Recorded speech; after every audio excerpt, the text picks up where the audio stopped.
Hey guys, tonight we're heading back to a world that smells like wet hay, gunpowder, and fading dreams.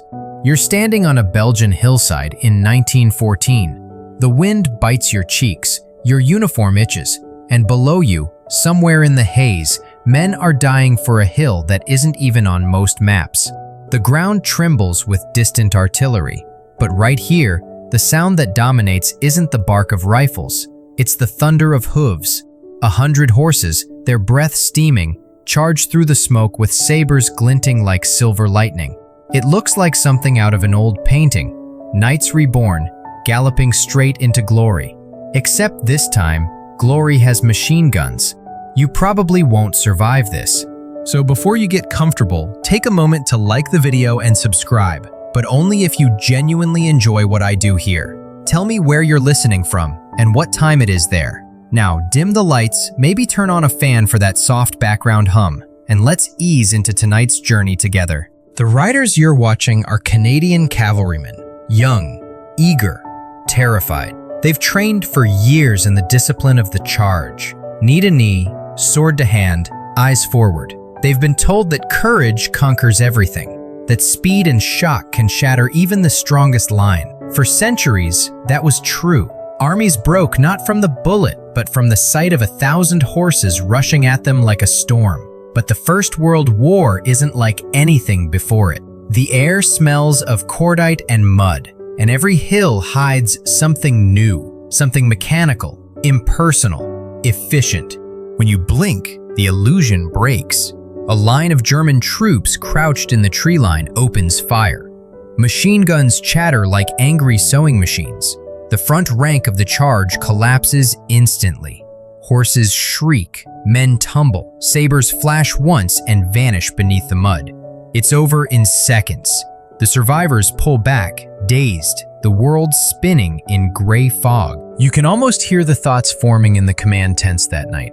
Maybe courage isn't enough anymore. Historians still argue whether this first clash, this awkward collision of centuries, could have gone differently.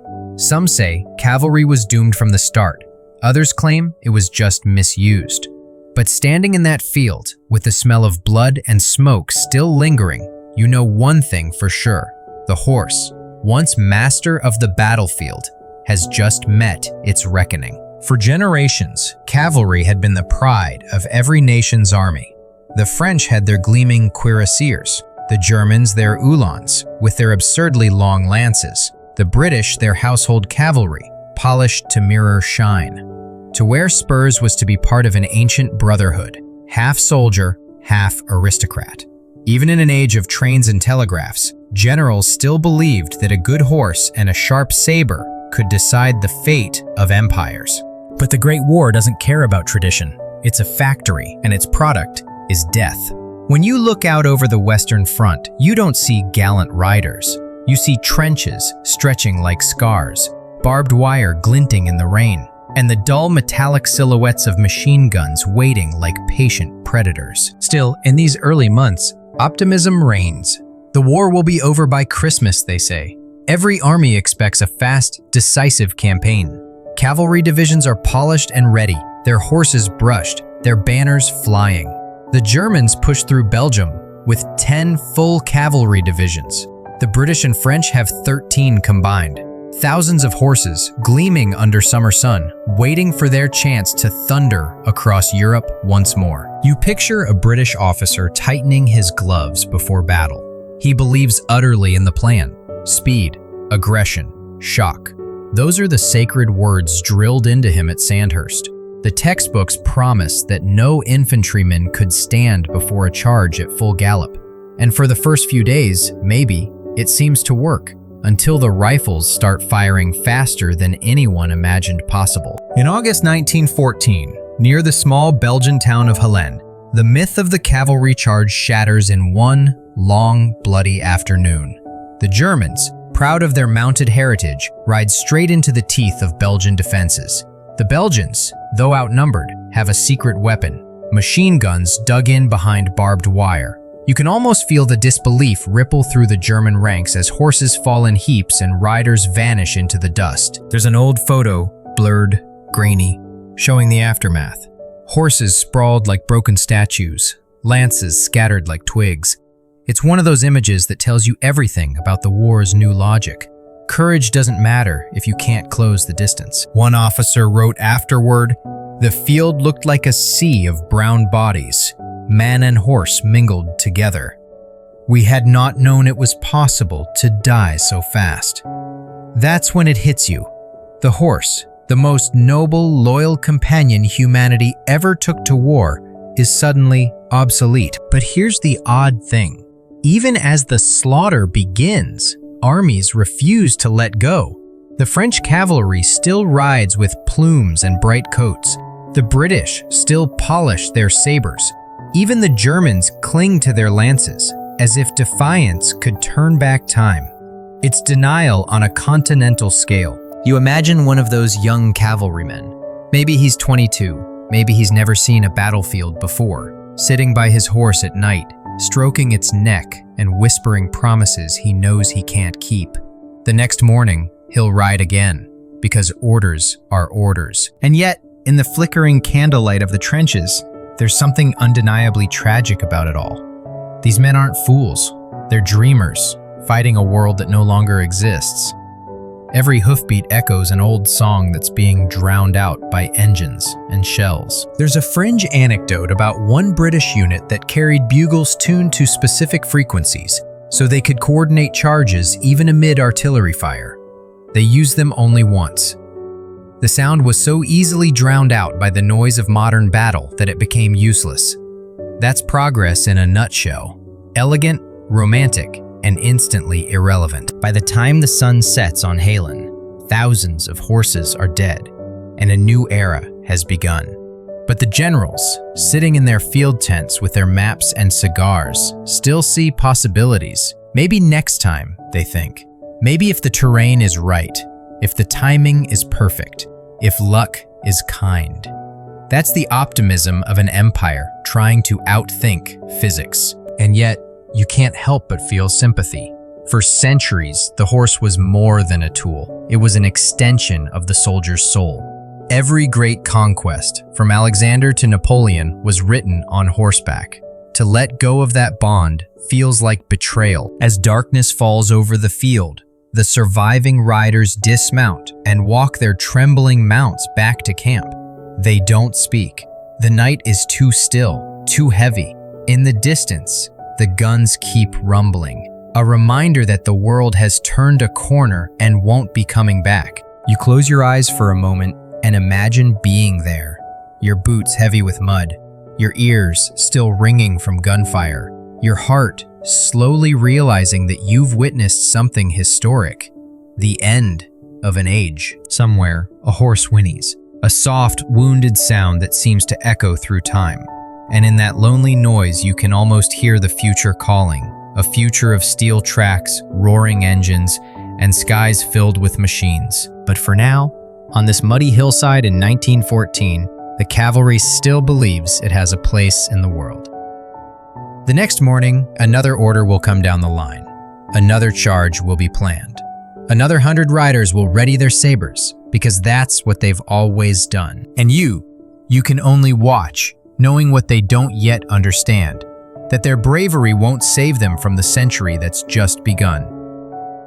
You're still on that field, mud clinging to your boots, the last echoes of hooves fading into silence. The smoke drifts low, curling like ghosts over the ruined earth. And yet, in the minds of the men planning this war, cavalry still reigns supreme. Because before the trenches, before the barbed wire, there was a dream that the horse could still command the future as it had commanded the past. You turn the clock back just a few years. It's 1910. Across Europe, nations hum with confidence, their armies gleaming under summer parades. The horse is still the heartbeat of war. Officers wear spurs like jewelry. The cavalry schools in France, Britain, and Prussia still teaching the same principles Napoleon lived by: speed, shock, and spirit. A good horse and a steady hand, that's all you need to win a war. At least, that's what they think. You watch them on the parade grounds. Plumes, lances, medals shining in the sunlight. The smell of polished leather and oiled steel fills the air. Spectators cheer as riders gallop past in perfect formation. It's beautiful, in the way that lies often are. You'd think these men are invincible. But history's got other plans. The cult of the horse isn't just nostalgia, it's an institution. Cavalry officers are usually aristocrats, men born into privilege, schooled in confidence, fluent in the language of glory. To question their importance is like blasphemy. In Germany, the Uhlans still carry lances tipped with pennants. In France, officers still read treatises from the 1800s about élan, the belief that courage can overcome any weapon. In Britain, regimental traditions stretch back centuries, and breaking them would be like betraying your ancestors. You can almost hear one of those old generals puffing on his cigar and saying, "The machine will never replace the man." And everyone in the room nods, because who's going to argue with a man wearing medals from half a dozen colonies? But there were whispers, even then. A few odd voices tucked in corners of military journals, quietly warning that the world was changing. They pointed to the Maxim gun, the repeating rifle, the aeroplane. They spoke of a future where horses wouldn't just be outmatched, they'd be slaughtered. Most of those writers were ignored, some laughed out of their careers. Change, it seems, always arrives too late for the proud. Still, the doctrine of cavalry had evolved, or at least tried to. The horsemen of 1914 weren't fools galloping blindly into rifles. They'd been retrained for dismounted combat. Many carried rifles as good as the infantry's. The British Cavalry Manual even included instructions for trench digging and marksmanship. The idea was to use the horse for mobility and the rider for modern fighting, to be both knight and rifleman. It sounds sensible, doesn't it? Except that plans rarely survive the first shell. Here's a quirky little fact. Before the war, the French army commissioned a study comparing the speed of a horse-mounted unit versus an automobile over 30 kilometers. The horses won. That single test reassured an entire generation of officers that the horse would remain supreme. What the study forgot to include was mud, shellfire, and machine guns. Details, details. Meanwhile, the public adored their cavalry. In every European capital, recruiting posters showed heroic riders charging through clouds of dust, flags flying, sabers gleaming.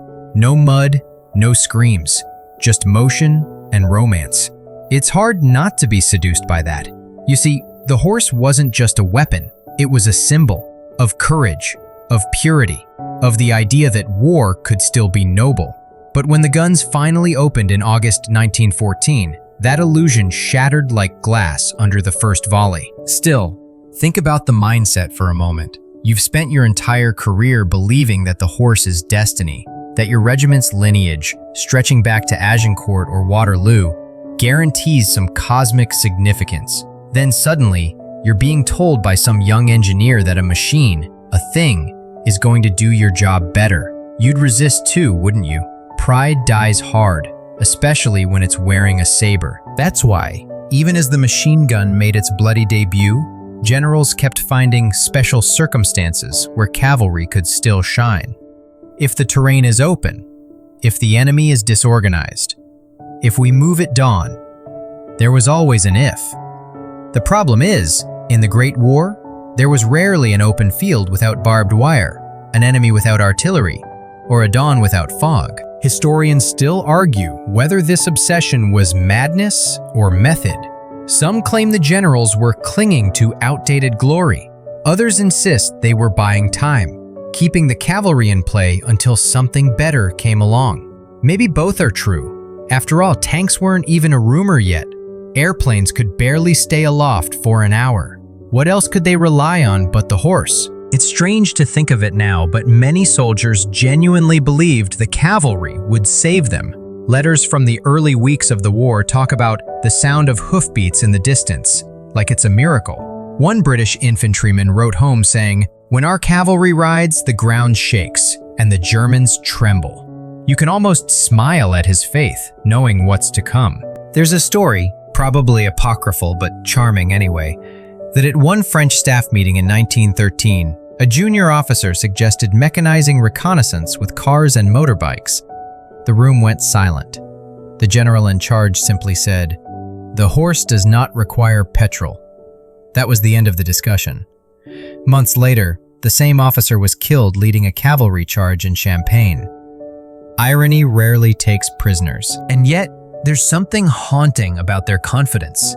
They weren't wrong to love the horse, only to trust it more than reason, because the horse had carried humanity for millennia through conquest, empire, and revolution. It had been our companion in triumph and tragedy. Letting go of that bond was like amputating part of civilization itself. You imagine the training fields at dawn, horses snorting in the chill, their riders tightening girths, adjusting stirrups. The air smells of oats and leather, of expectation. Every hoofbeat is a promise that feels eternal. But beneath it, a shadow lingers. The sense that the world is accelerating faster than they can gallop. One fringe historian even argued that cavalry's decline wasn't technological, but psychological. That the modern mind, dulled by machines, could no longer believe in the poetry of war. He wrote, "The horse was not defeated by the gun, but by disillusion." It's romantic nonsense, sure, but it captures the ache of an age watching itself vanish. Because when war came, those beautiful parades turned into chaos. The polished boots sank in mud. The bugles went silent. The horse that once symbolized freedom became a beast of burden, dragging artillery instead of glory. But we're not there yet. For now, in this moment before the storm, the cavalry still shines. The men believe in their destiny, and their horses do too, loyal to the end, even when the end is already written. The irony is almost cosmic. In just a few months, these same horses will be pulling carts full of wounded men. These same riders will be learning to fight in trenches, shoulder to shoulder with infantry they once considered inferior. The transformation will be brutal and silent, like the slow dying of a star. So, as you stand on that parade ground in 1910, watching the sunlight gleam off 1,000 polished helmets, you can't help but feel a strange sadness, because you know something they don't, that this beauty is borrowed time. The cavalry's day isn't over yet, but the sun is already setting. And when it finally dips below the horizon, the world will never ride the same way again.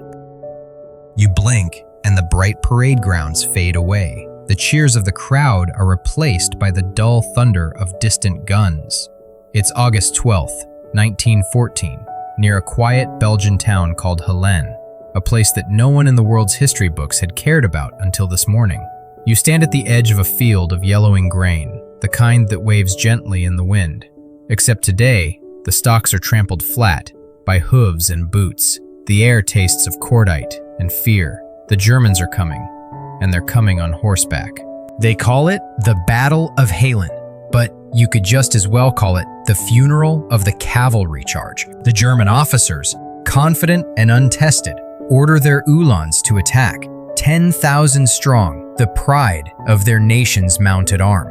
You watch as they form up, riders in gray-green tunics, lances glittering like needles of glass under the sun.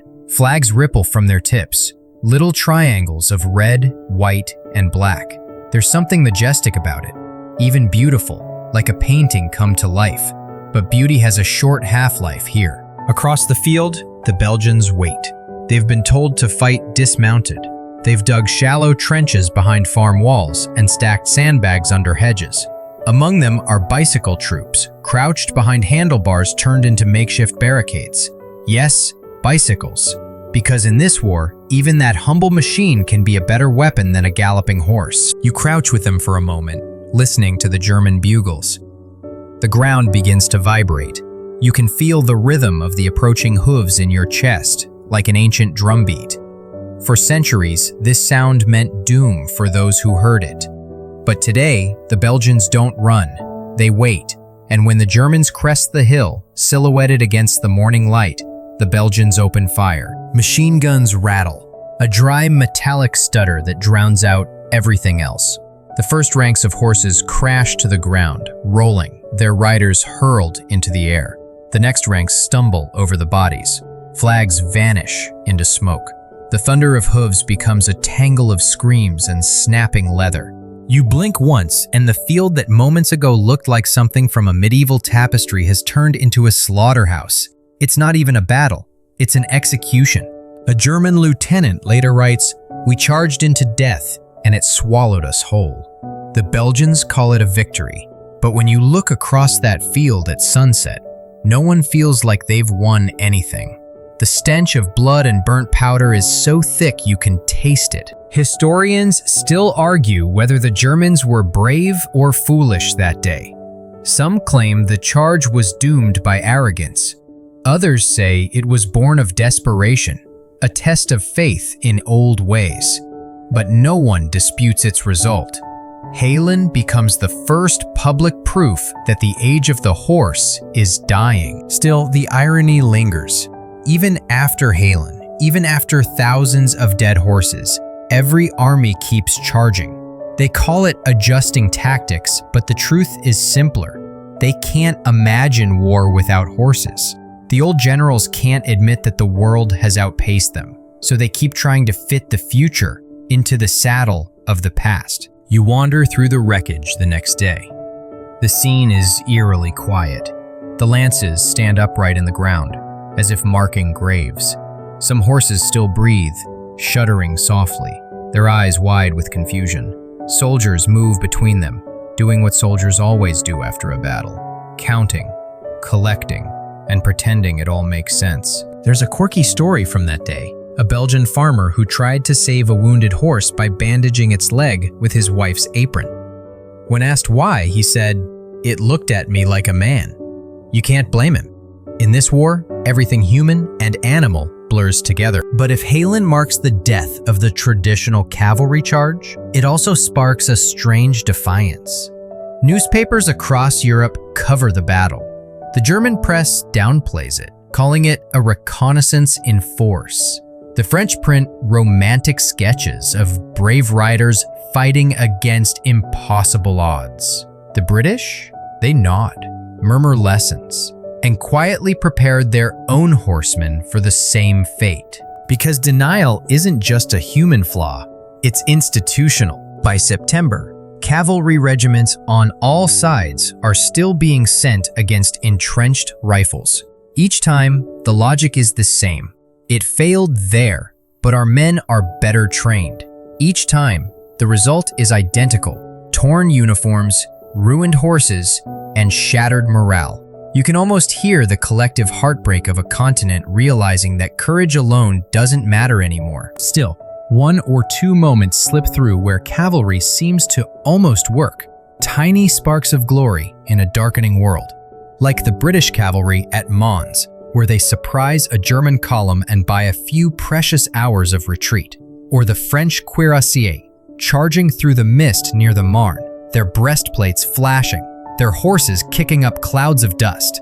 For a second, it looks like history reborn. Then the machine guns open, and history closes the door again. There's one photograph from the early months that never fails to catch your breath. A cavalry officer standing alone beside his horse, both covered in mud, both staring into the camera with that hollow expression soldiers get when they've seen too much. The caption simply reads, "We believed we were invincible." And maybe that's what makes this story so compelling. The cavalry isn't just a military unit, it's a symbol of the human ego. We keep believing we can outthink progress, that our traditions make us immune to change. But war, like time, doesn't negotiate. There's a fringe theory that if the Germans at Halen had used their cavalry differently, spread out, used rifles instead of lances, they might have broken through. Maybe. But even that maybe feels like wishful thinking. The real enemy wasn't bad tactics. It was modernity itself. You can't outflank a machine gun with romance. As the autumn rains begin, you watch as cavalry units on both sides retreat into irrelevance. They're still technically part of the army, still drilling, still shining saddles. But deep down, everyone knows The battlefield has changed, and the horse, for all its strength and grace, can't change with it. You picture the riders trying to justify themselves in letters home. "We'll get our chance yet," they write. This is only temporary. The same kind of optimism you whisper when you know the world you love is slipping away. In London and Berlin, the newspapers keep printing drawings of heroic horsemen charging across open plains, because propaganda is kinder than truth. And truth, right now, is lying face down in a Belgian field. There's a detail that always sticks with you. After Halen, the Belgians buried the fallen horses separately, marking their graves with simple wooden crosses. No names, no ranks, just respect. Some of those crosses still stand today, weathered and forgotten, lost among wildflowers and fences. You imagine walking past them at dusk, hearing the faint whisper of hoofbeats that no longer echo. So, as you leave that field behind and the sky deepens into violet, you realize something important. The horse didn't just lose a battle at Halen, it lost its place in the human imagination. The charge that once defined courage had become suicide. The weapon that once ruled empires had become obsolete. And yet, the soldiers still mount up. Because what else can they do? They're not just fighting an enemy now, they're fighting extinction. And you, watching from the edge of history, can't help but feel the ache of that struggle. As night settles over the battlefield, the wind shifts. Somewhere far away, another bugle sounds, calling more riders to another doomed attack. The war is just beginning, and the horse, brave, faithful, magnificent, doesn't know it's already over. You wake to rain. It falls in slow, steady sheets, soaking the earth, turning every trail and trench into a living swamp. The smell of manure, gunpowder, and decay hangs thick in the air. The cavalry horses you once watched thundering across bright fields now stand knee-deep in mud, their heads drooping, tails plastered to their flanks. Welcome to the Western Front, where the dream of glory has come to die. The soldiers call this place the wire world. Everywhere you look, lines of barbed wire snake across the horizon like iron vines, glistening wet in the morning mist. The cavalry's greatest weapon, speed, is meaningless here. A horse can't gallop through this landscape any more than a man can sprint through quicksand. Every advance ends the same way, in mud, confusion, and machine gun fire. You trudge through a trench beside a handful of British cavalrymen from the 4th Dragoon Guards. They still wear their spurs, though the shine's long gone. One of them, barely 19, laughs bitterly as he wipes rain from his face. "They trained us to ride," he says, "but never to swim." He means it as a joke, but no one laughs. Once, the cavalry had been the eyes and ears of the army, scouting, flanking, harrying retreats. Now, airplanes do the scouting, and telephones carry the orders. The horse, once the fastest thing on earth, has been outpaced by wire and wing. You can almost feel the insult of it in the air. Still, old habits die hard. The generals keep their cavalry brigades ready, just in case. They wait for the day when the line will break, when open ground will appear again. But that day never seems to come. The front is static, an endless chessboard where every move costs thousands of lives. You step carefully over a tangle of wire and find yourself staring at what used to be a horse. It's half buried in the mud, ribs poking through, saddle still strapped in place. Someone stuck a makeshift sign beside it. "Rip Charlie, faithful servant." The handwriting is shaky, probably done by a soldier who couldn't bear to just leave him. You read it in silence and move on. The rain keeps falling. There's a curious story that floats around these trenches about one French unit whose cavalry horses became so mired in mud during a retreat that the men decided to use them as living cover. They crouched behind their exhausted mounts, firing over their backs, until both men and animals fell. Whether it really happened or not, no one can say, but it feels true enough. That's the kind of war this is, half tragedy, half absurdity. By early 1915, cavalry units along the Western Front have stopped pretending. Their sabers and lances are stored away in depots. The men spend their days digging, wiring, and waiting. Just like the infantry they once looked down on. The horses, meanwhile, become pack animals, hauling ammunition, rations, and wounded soldiers through terrain that looks more like a nightmare than a battlefield. Historians still debate whether the generals were blind or just desperate. Some argue they had no choice. The Western Front was never meant for movement. Others say pride kept them from acknowledging the truth.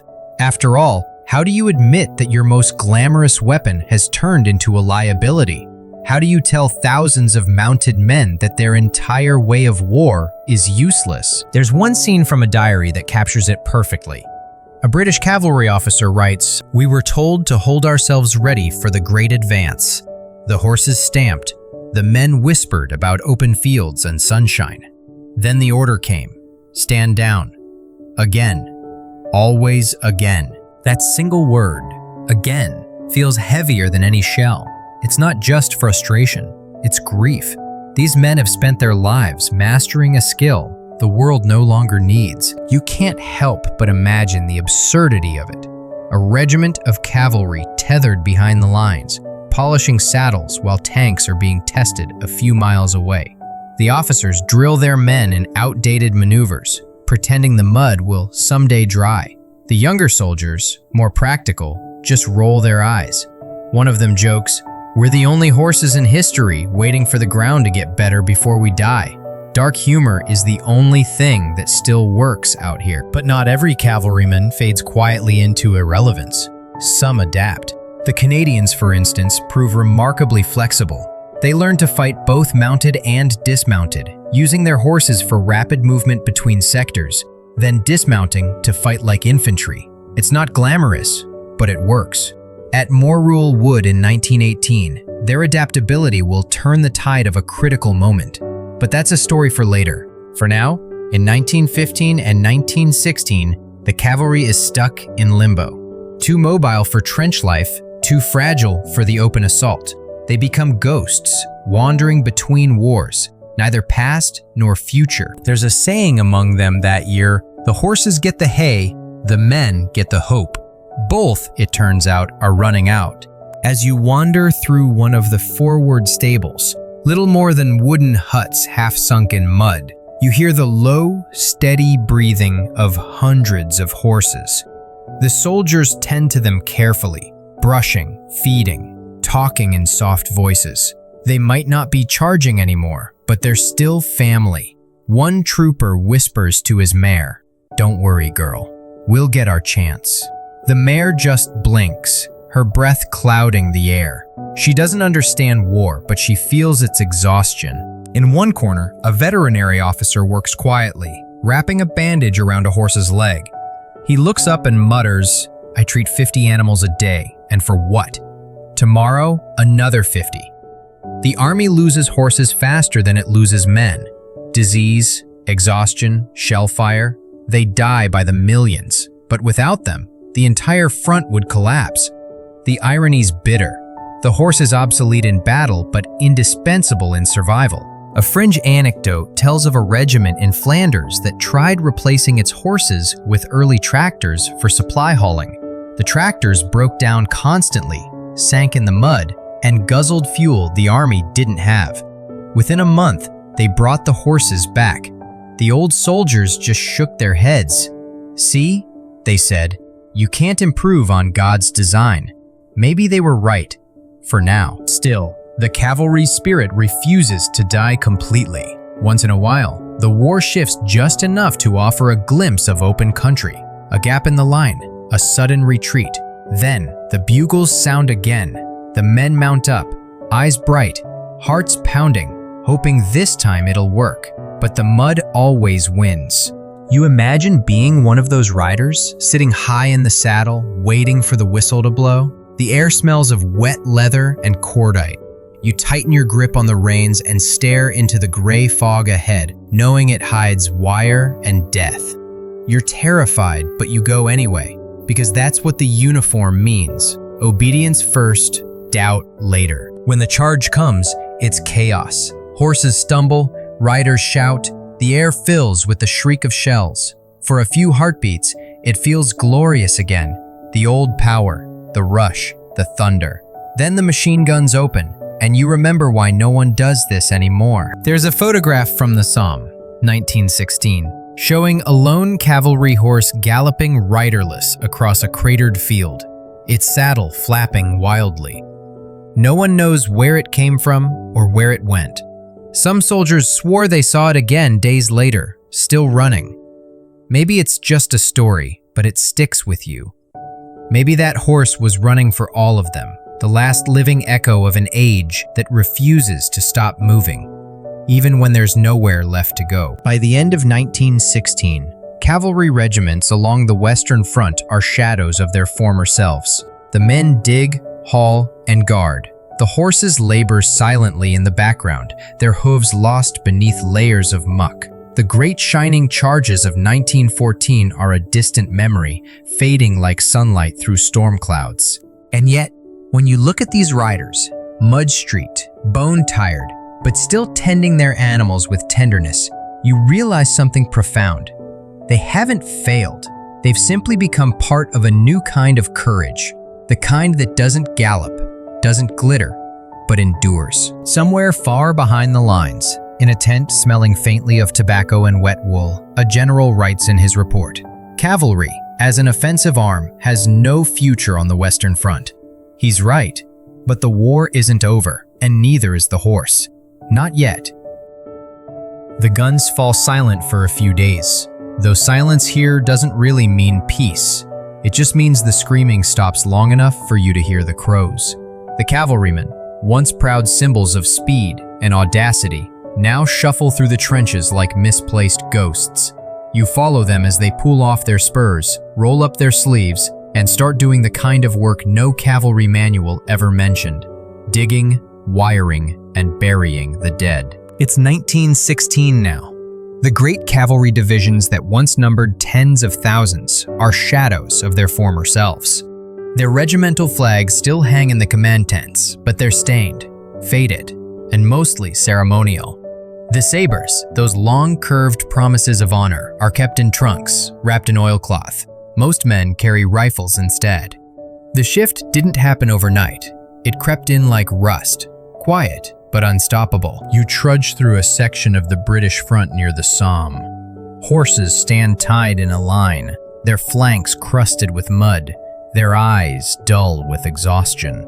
These animals, bred for speed, now spend their days hauling wagons full of barbed wire, water barrels, and the endless crates of ammunition the war eats faster than anyone can count. The cavalry's old rhythm, gallop, charge, retreat, is gone. In its place is a new kind of endurance, slow, grinding, repetitive. And yet, the riders stay loyal. Maybe it's habit. Maybe it's love. When the rain stops for an hour, you see them brushing down their mounts with rags, murmuring softly as if apologizing for dragging them into hell. Some horses still wear the insignia of their regiments painted faintly on their saddles, tiny reminders of glory in a world that's forgotten what that word means. There's a strange paradox to this period. The cavalry is useless in offense, but irreplaceable in survival. Trucks can't handle the churned earth. Rail lines are constantly shelled, and motor vehicles drown in mud that swallows them whole. But horses, they endure. They move quietly, eat less, and complain never.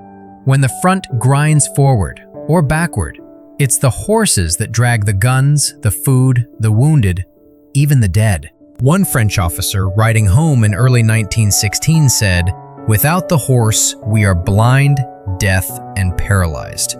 He wasn't exaggerating. There are days when entire sectors of the front depend on one exhausted team of draft horses to haul their artillery into position. And when one collapses, they just hook another in.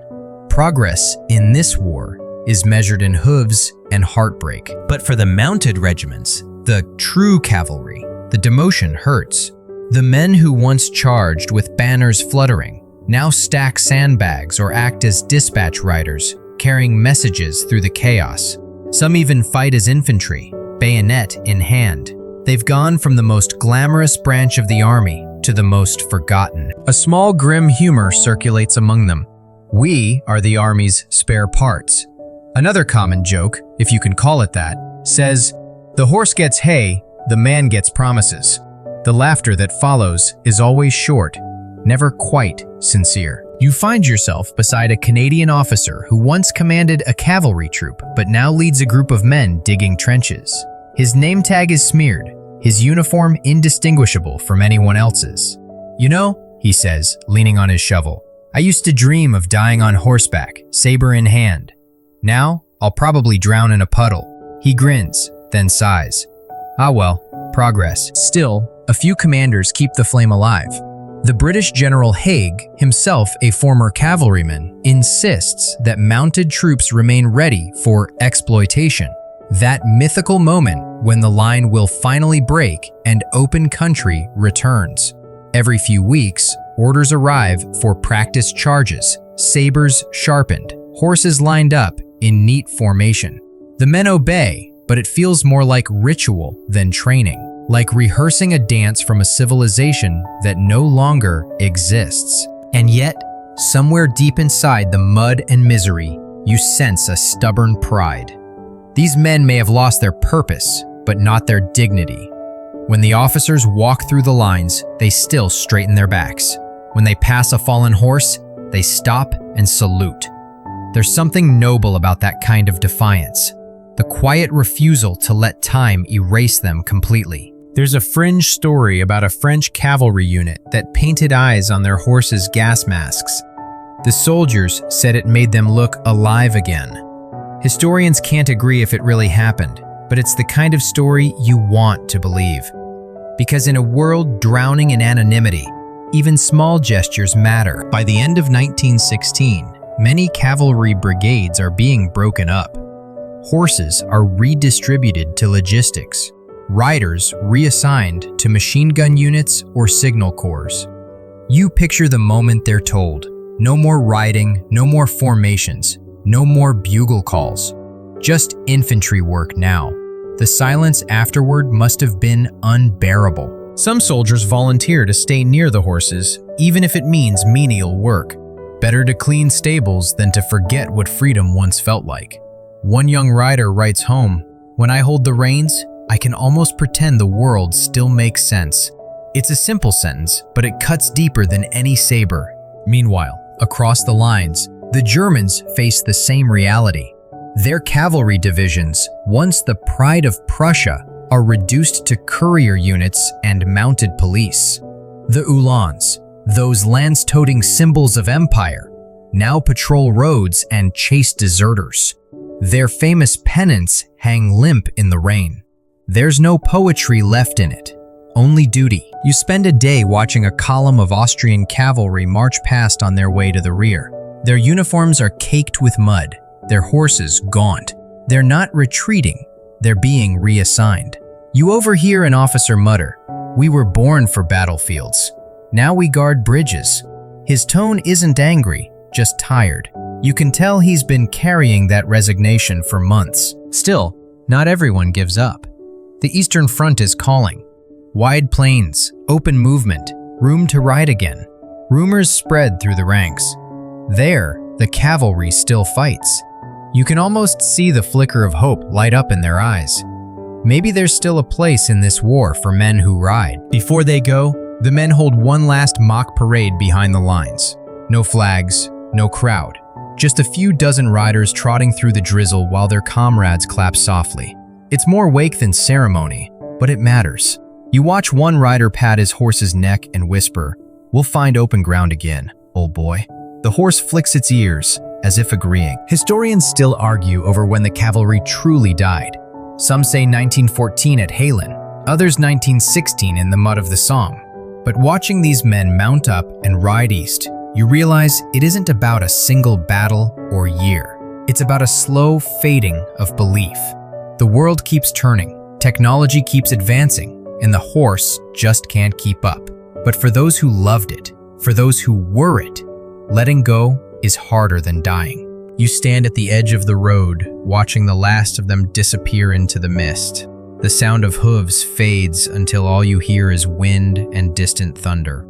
Somewhere out there, they'll find a place where the ground is still dry, the sky still wide, and a horse can still run free. At least, that's what they tell themselves. Because if they stop believing that, what's left to fight for?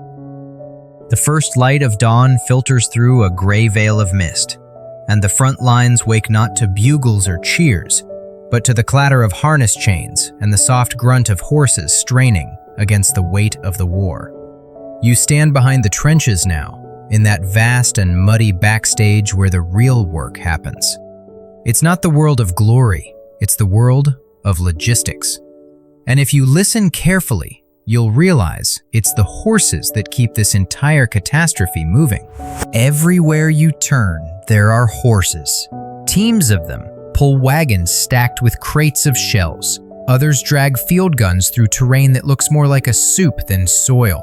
Lines of them wait patiently in the drizzle, steam rising from their backs like smoke from dying fires. Some have names painted on their bridles: Jack, Rosie, Major, as if the soldiers can't quite bear to think of them as expendable. You can't blame them. After all, these animals are the closest thing to innocence left on this front. You step aside as a column of supply wagons creaks by. Each wagon holds a mountain of ammunition cases, water tins, and ration sacks. The soldiers walking beside them look like ghosts, mud-caked, eyes hollow, but they still murmur softly to their horses, clicking tongues, muttering encouragements. The horses respond with slow, patient blinks. They understand tone if not words. They always have. It's easy to forget, standing here, that this is still part of the cavalry's legacy. Not the charging, saber-swinging kind, but the quiet, unglamorous kind that makes victory, or survival, even possible. In 1917, there are roughly 1 million horses serving with the British Army alone. The Germans have just as many. Each one eats 10 to 12 pounds of feed a day, and armies devote entire logistics branches just to feeding them. You start to realize the scale. For every man at the front, there's another man somewhere feeding a horse. You reach the veterinary lines next, and the sight makes your chest tighten. Rows of makeshift tents shelter horses with bandaged legs, swollen eyes, cracked hooves. Some have been gassed, others simply collapsed from exhaustion. The veterinarians move among them with a kind of weary tenderness, tending to animals that didn't choose this war, but suffer it all the same. You overhear one mutter, "We patched them up just to break them again." He's not bitter, just tired of the arithmetic. One horse stands out, a massive bay with one ear torn off and a deep gash across his flank. His handler strokes his neck and whispers, "You're all right, Bruno. You've done enough." The horse leans his head against the man's chest, and for a heartbeat, the world softens. Then a shell lands somewhere far away, and the spell breaks. Historians still argue whether horses were heroes or victims of the Great War. But when you're here, watching them drag supplies through the muck day after day, the answer feels obvious. They were both. Without them, armies would starve, guns would fall silent, and men would be left stranded in their trenches. And yet, for all that sacrifice, they get no medals, no headlines, just another line in the quartermaster's report. Losses due to fatigue, 47 head. One of the stranger facts you pick up is that the British established mobile horse hospitals capable of treating up to 2,000 animals at once. They had surgical theaters, convalescent paddocks, even field x-rays for checking bone fractures. Imagine that. A war so enormous that it invented its own veterinary science just to sustain itself. You half expect the horses to start filing claims for pensions. Every so often, amid the endless grind, there's a touch of absurdity. One trooper tells you his horse developed a taste for tea, real British black tea, milk and all. Every morning, the animal would nudge his tin cup until he shared it. "Spoiled old girl," he says with a grin, "but she's earned it. It's one of those tiny stories that survive when the grand ones don't. At night, the supply lines stretch like veins through the darkness, lit only by the faint glow of lanterns. Horses plod silently through the mud, their hoofbeats muffled by the rain. The men walk beside them, sometimes dozing as they march. There's a rhythm to it, an exhausted harmony of flesh, iron, and mud. You realize you're watching the circulatory system of the entire front. Without it, the war would simply stop breathing. And yet, for all this quiet heroism, few soldiers write home about it. Who wants to tell their family they spent the day digging horses out of shell craters? It's not the stuff of legend. But deep down, they know the truth. The guns might get the glory, but the horses keep the world turning. You wander toward a field depot where a remount unit is training new arrivals. Fresh horses sent from Britain, America, and Australia to replace the thousands that have already fallen. The young animals blink nervously at the chaos around them. They don't yet know what lies ahead.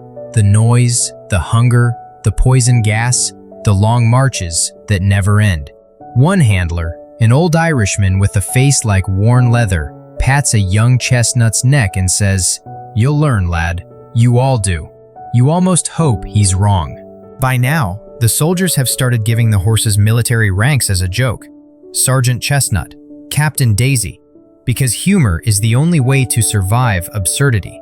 There's a rumor of one mule that received a medal after kicking its handler out of a collapsing trench, saving his life. Whether true or not, the story spreads quickly. Men need their myths, even in the mud. The horses adapt in their own ways. They learn to lie down during shellfire, to drink from puddles laced with cordite, to obey whistles in the dark. Some even develop a sixth sense for danger, freezing moments before a shell lands. One rider swears his horse saved him twice that way. Better instincts than most generals, he mutters, half in jest, half in awe. But there's tragedy too. The mortality rate among military horses is staggering. Disease, exhaustion, shrapnel, starvation. By 1917, it's estimated that nearly 8 million horses, mules, and donkeys have died on all sides.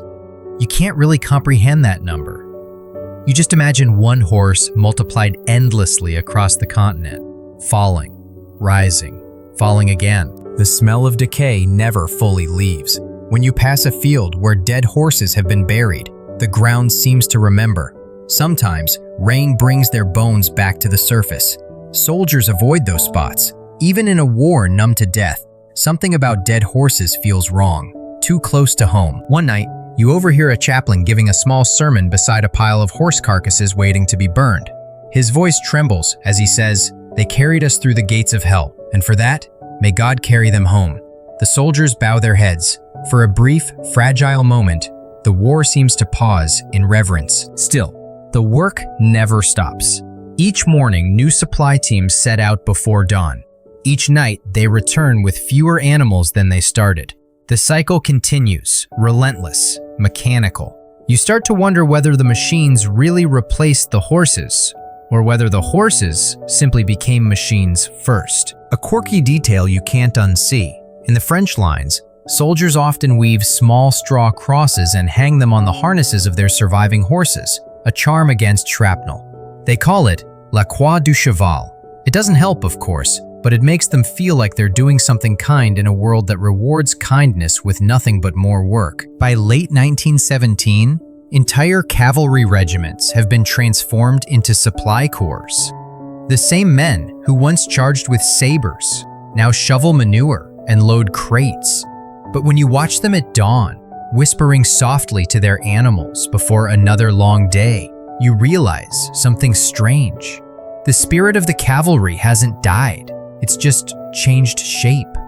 Bravery isn't in the charge. It's in the endurance.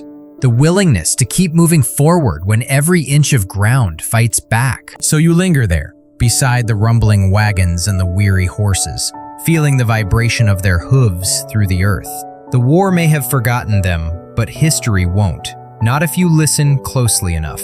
Because under the noise of artillery, there's another rhythm, slower and deeper. the rhythm of a million hearts, still beating, still pulling, still loyal. And somehow, that's what keeps the whole nightmare alive. You close your eyes for a moment, and when you open them again, the horizon has changed. Gone are the trenches and the choking wire. The air smells of pine and frost. The ground, hard and vast, stretches farther than the eye can see. You've left the mud-choked West behind and found yourself in another world entirely. The Eastern Front, a land of open plains, rolling forests, and distances so immense that the cavalry, long thought dead, suddenly breathes again. It's 1915, and here the war still moves. Armies march and retreat across frontiers that shift like tides. Battles aren't fought for a few yards of mud, but for entire provinces. The geography alone seems to conspire with the horse. This is a country made for hooves, the land of endless steppe. You can almost feel the cavalry's pulse quicken as it remembers what it once was. The Russian army begins the war with the largest cavalry force in Europe, hundreds of thousands strong. Cossacks from the Don, Bashkirs from the Urals, Tatars from the Volga, all men born in the saddle. They carry rifles now instead of lances, but their instincts haven't changed. You see them ride with the easy grace of people who've spent more time on horseback than on foot. When they move, they don't march, they flow. The Germans and Austro-Hungarians, facing these vast spaces, realize that cavalry isn't useless here. It can still scout, raid, pursue, disappear. The rhythm of the war in the East is different, less mechanical, more fluid, and terrifyingly unpredictable. One day the front is stable, the next it's 50 miles away. In such chaos, the horse becomes king again, if only for a while. You ride with a Russian patrol through the forests near Galicia. The snow muffles everything. The only sound is the steady crunch of hooves. Somewhere ahead, a German column is moving. Infantry, maybe supply wagons. The patrol leader raises his hand. You dismount silently, rifles ready. The men fan out like shadows between the trees. For a moment, it feels like the old kind of war. Personal, stealthy, alive. When the ambush comes, it's quick and brutal. A volley of rifle fire, a brief cry, and then silence.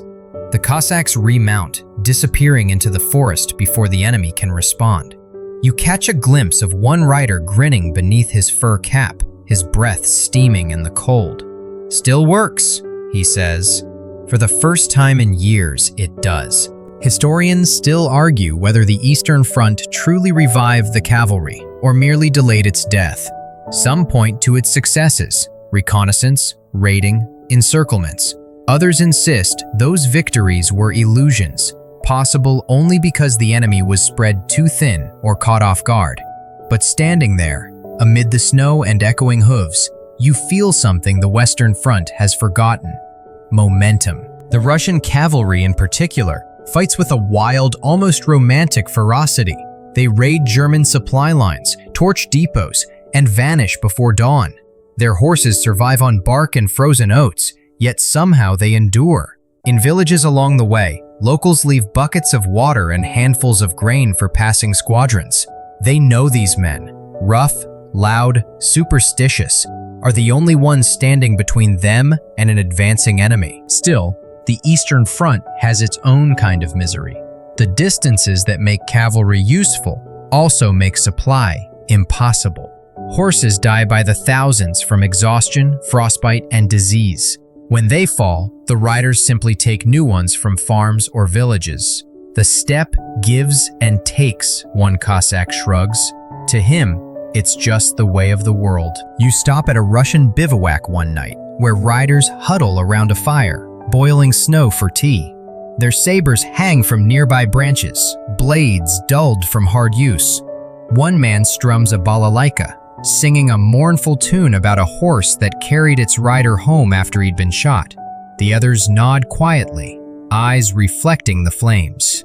There's reverence in their silence, a recognition that the bond between man and horse here isn't just military, it's spiritual. A German officer captured near Przemysl later wrote, "Their horses are like extensions of their bodies." You shoot one, and the man dies a little too. He meant it as observation, but it reads like poetry. The Germans, meanwhile, adapt in their own efficient way. Their cavalry units evolve into hybrid forces, mounted riflemen who use speed to reach the fight, then dismount to fire.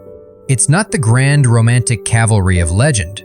It's pragmatic, modern, deadly.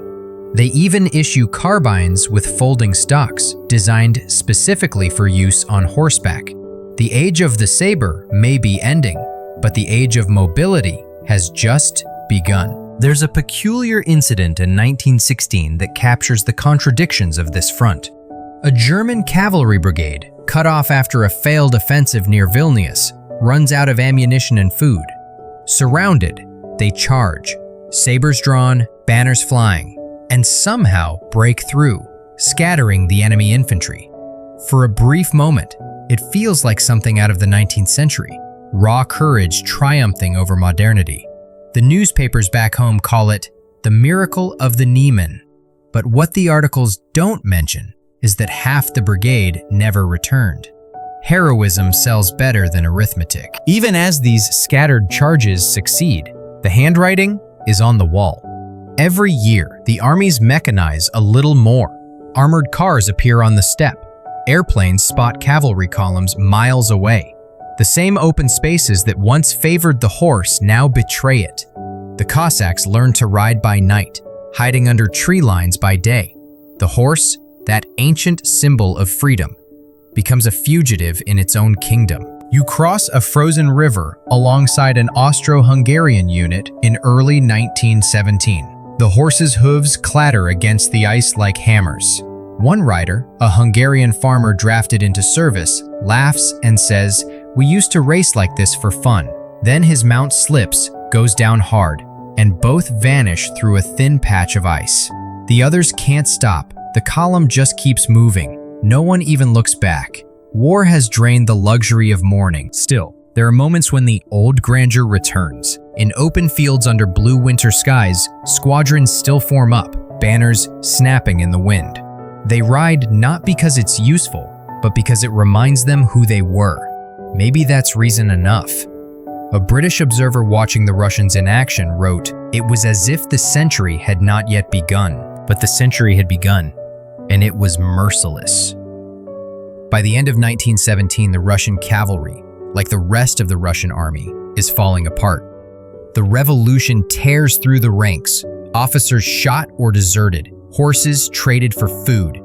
Once, they fought for the Tsar. Now they ride under red banners or none at all. The same men who once charged into German guns now storm railway stations and government buildings.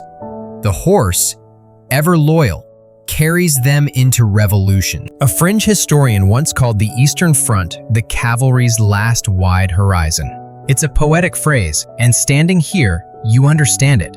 For one brief, doomed moment, the horse recaptured its old power. It ran where no truck could go, carried messages faster than any telegraph, and gave shape to the chaos of war. But even that wasn't enough to stop history. You stand at the edge of an empty field at dusk, snow turning pink under the setting sun. The last of the riders disappears into the distance, their silhouettes shrinking until they're just specks on the horizon. The wind carries faint echoes of hooves, steady, fading, eternal. For a heartbeat, you imagine the cavalry still alive out there somewhere, racing across a world that hasn't yet learned to forget them. But the truth settles in like the cold. The steppe is vast, the horses are tired, and even here, the future is catching up. You wake in a tent lit by the dull orange of a dying fire, and the first sound you hear is wind sweeping across the grasslands. The air is sharp, almost sweet, so different from the rot and gunmetal stench of the West. Out here on the steppe, it smells like distance. You step outside, and the world stretches forever in every direction.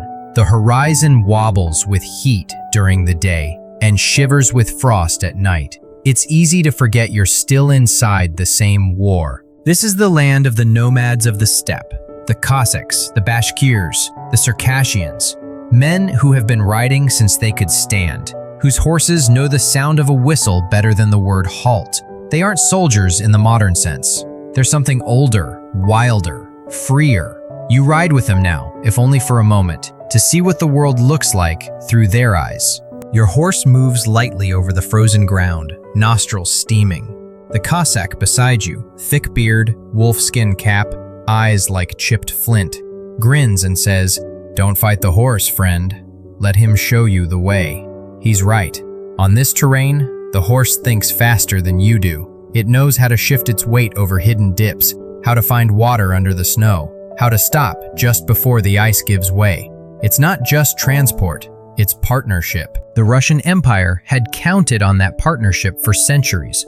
Cossack cavalry were both feared and celebrated, a blend of frontier lawmen and raiders, loyal to the Tsar but living by their own code.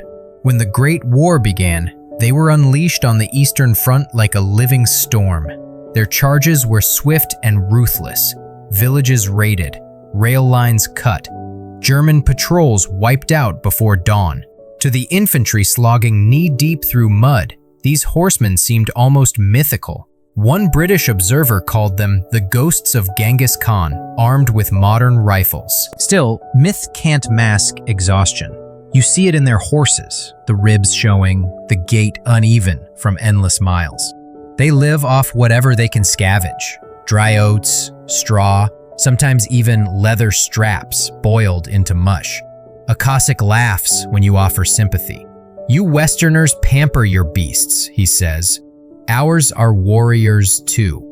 Historians still argue whether that toughness was brilliance or cruelty. Some say it kept the Russian cavalry alive long after others would have disbanded. Others say it broke them, body and soul. The truth probably lies somewhere in between, the line where endurance becomes superstition. There's a story that circulates among these riders of a horse that carried its dead master 40 miles back to camp, guided only by the smell of smoke and the sound of church bells. No one knows if it's true, but no one doubts it either. In a world this raw, miracles feel possible. You spend a day following a reconnaissance patrol. It's January, bitter cold, and snow covers everything in a blinding sheet of white. The riders move in single file, disappearing into the landscape like ghosts. You feel the creak of leather beneath you, the faint chime of the bridle rings, the rhythm of breath matching hooves. For hours, nothing happens, just wind and silence. Then, a flash in the distance, movement, a German supply convoy winding along a frozen road. The Cossack captain raises his arm. You barely have time to draw breath before the horses lunge forward, exploding into motion. The charge is beautiful and terrifying. Hooves hammer the snow, sabers flash. Voices rise in a high, keening cry that freezes the blood. The Germans panic. Their formation crumbles. Within minutes, it's over. Quick, savage, efficient. The riders strip weapons, collect prisoners, and vanish again into the white. It's like watching a living echo of the Mongol horde, only with bolt-action rifles instead of bows. That night, around the fire, someone toasts the victory. "To the horse," he says, "our oldest comrade." Everyone drinks. Then another adds, "And to the poor devils who have to face him." The laughter that follows is rough and short, but it feels earned. There's something hypnotic about life on this front. It's war, yes, but not the industrial kind. The kind of war that still depends on instinct and nerve. The cavalry here doesn't wait for orders relayed through telephone lines. It moves by feel, by rumor, by weather. Armies advance and retreat with the seasons. It's less about strategy and more about survival. But this wild freedom comes at a cost. The endless space that once gave cavalry life also swallows them whole. Units vanish for weeks, cut off by blizzards or partisans. Horses die faster than they can be replaced. Communication breaks down. A regiment of 600 can ride out and return with 80. No one even calls it a defeat anymore. It's just arithmetic. You meet a young Cossack who shows you the rifle he carries, a Mosin Nagant with the stock carved full of tiny notches. "For my friends," he says, "not enemies, friends I've buried." He scratches another notch as he speaks. He doesn't look old enough to grow a full beard, but his eyes are ancient. Somewhere along the way, the cavalry's role changes again. No longer shock troops, they become raiders, scouts, bandits, sometimes even saviors. They chase retreating columns, guard the supply routes, burn bridges, rescue civilians. They are everywhere and nowhere. Half soldier, half legend. A German officer captured near Lviv describes them in his diary. They appear from the snow like ghosts, strike, then vanish. We shoot until our rifles glow red, and still they keep coming. It's admiration wrapped in terror. But beneath the folklore, you see the cracks forming. The war is eating everything: men, horses, hope. Even here, where the cavalry still runs free, modernity seeps in. Trucks rumble down frozen roads. Armored cars patrol the supply lines. Airplanes buzz overhead like mechanical vultures. The horse still runs, but it runs in the shadow of something faster, louder, unstoppable. One afternoon, you watch a squadron of cavalry gallop across a plain, just as an early biplane drones above them. The horsemen look up, momentarily distracted. The plane banks, circles once, and drops a small bomb. The explosion scatters the formation like a kicked anthill. When the smoke clears, one rider sits dazed beside his dead horse, staring at the sky.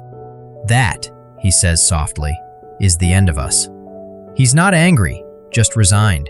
By late 1917, even the Cossacks are weary. Russia itself is tearing apart. The men who once fought for the Tsar now fight for whoever can feed them, white, red, or neither. The steppe becomes a patchwork of shifting loyalties. Horses, stolen and restolen, carry every flag and no flag.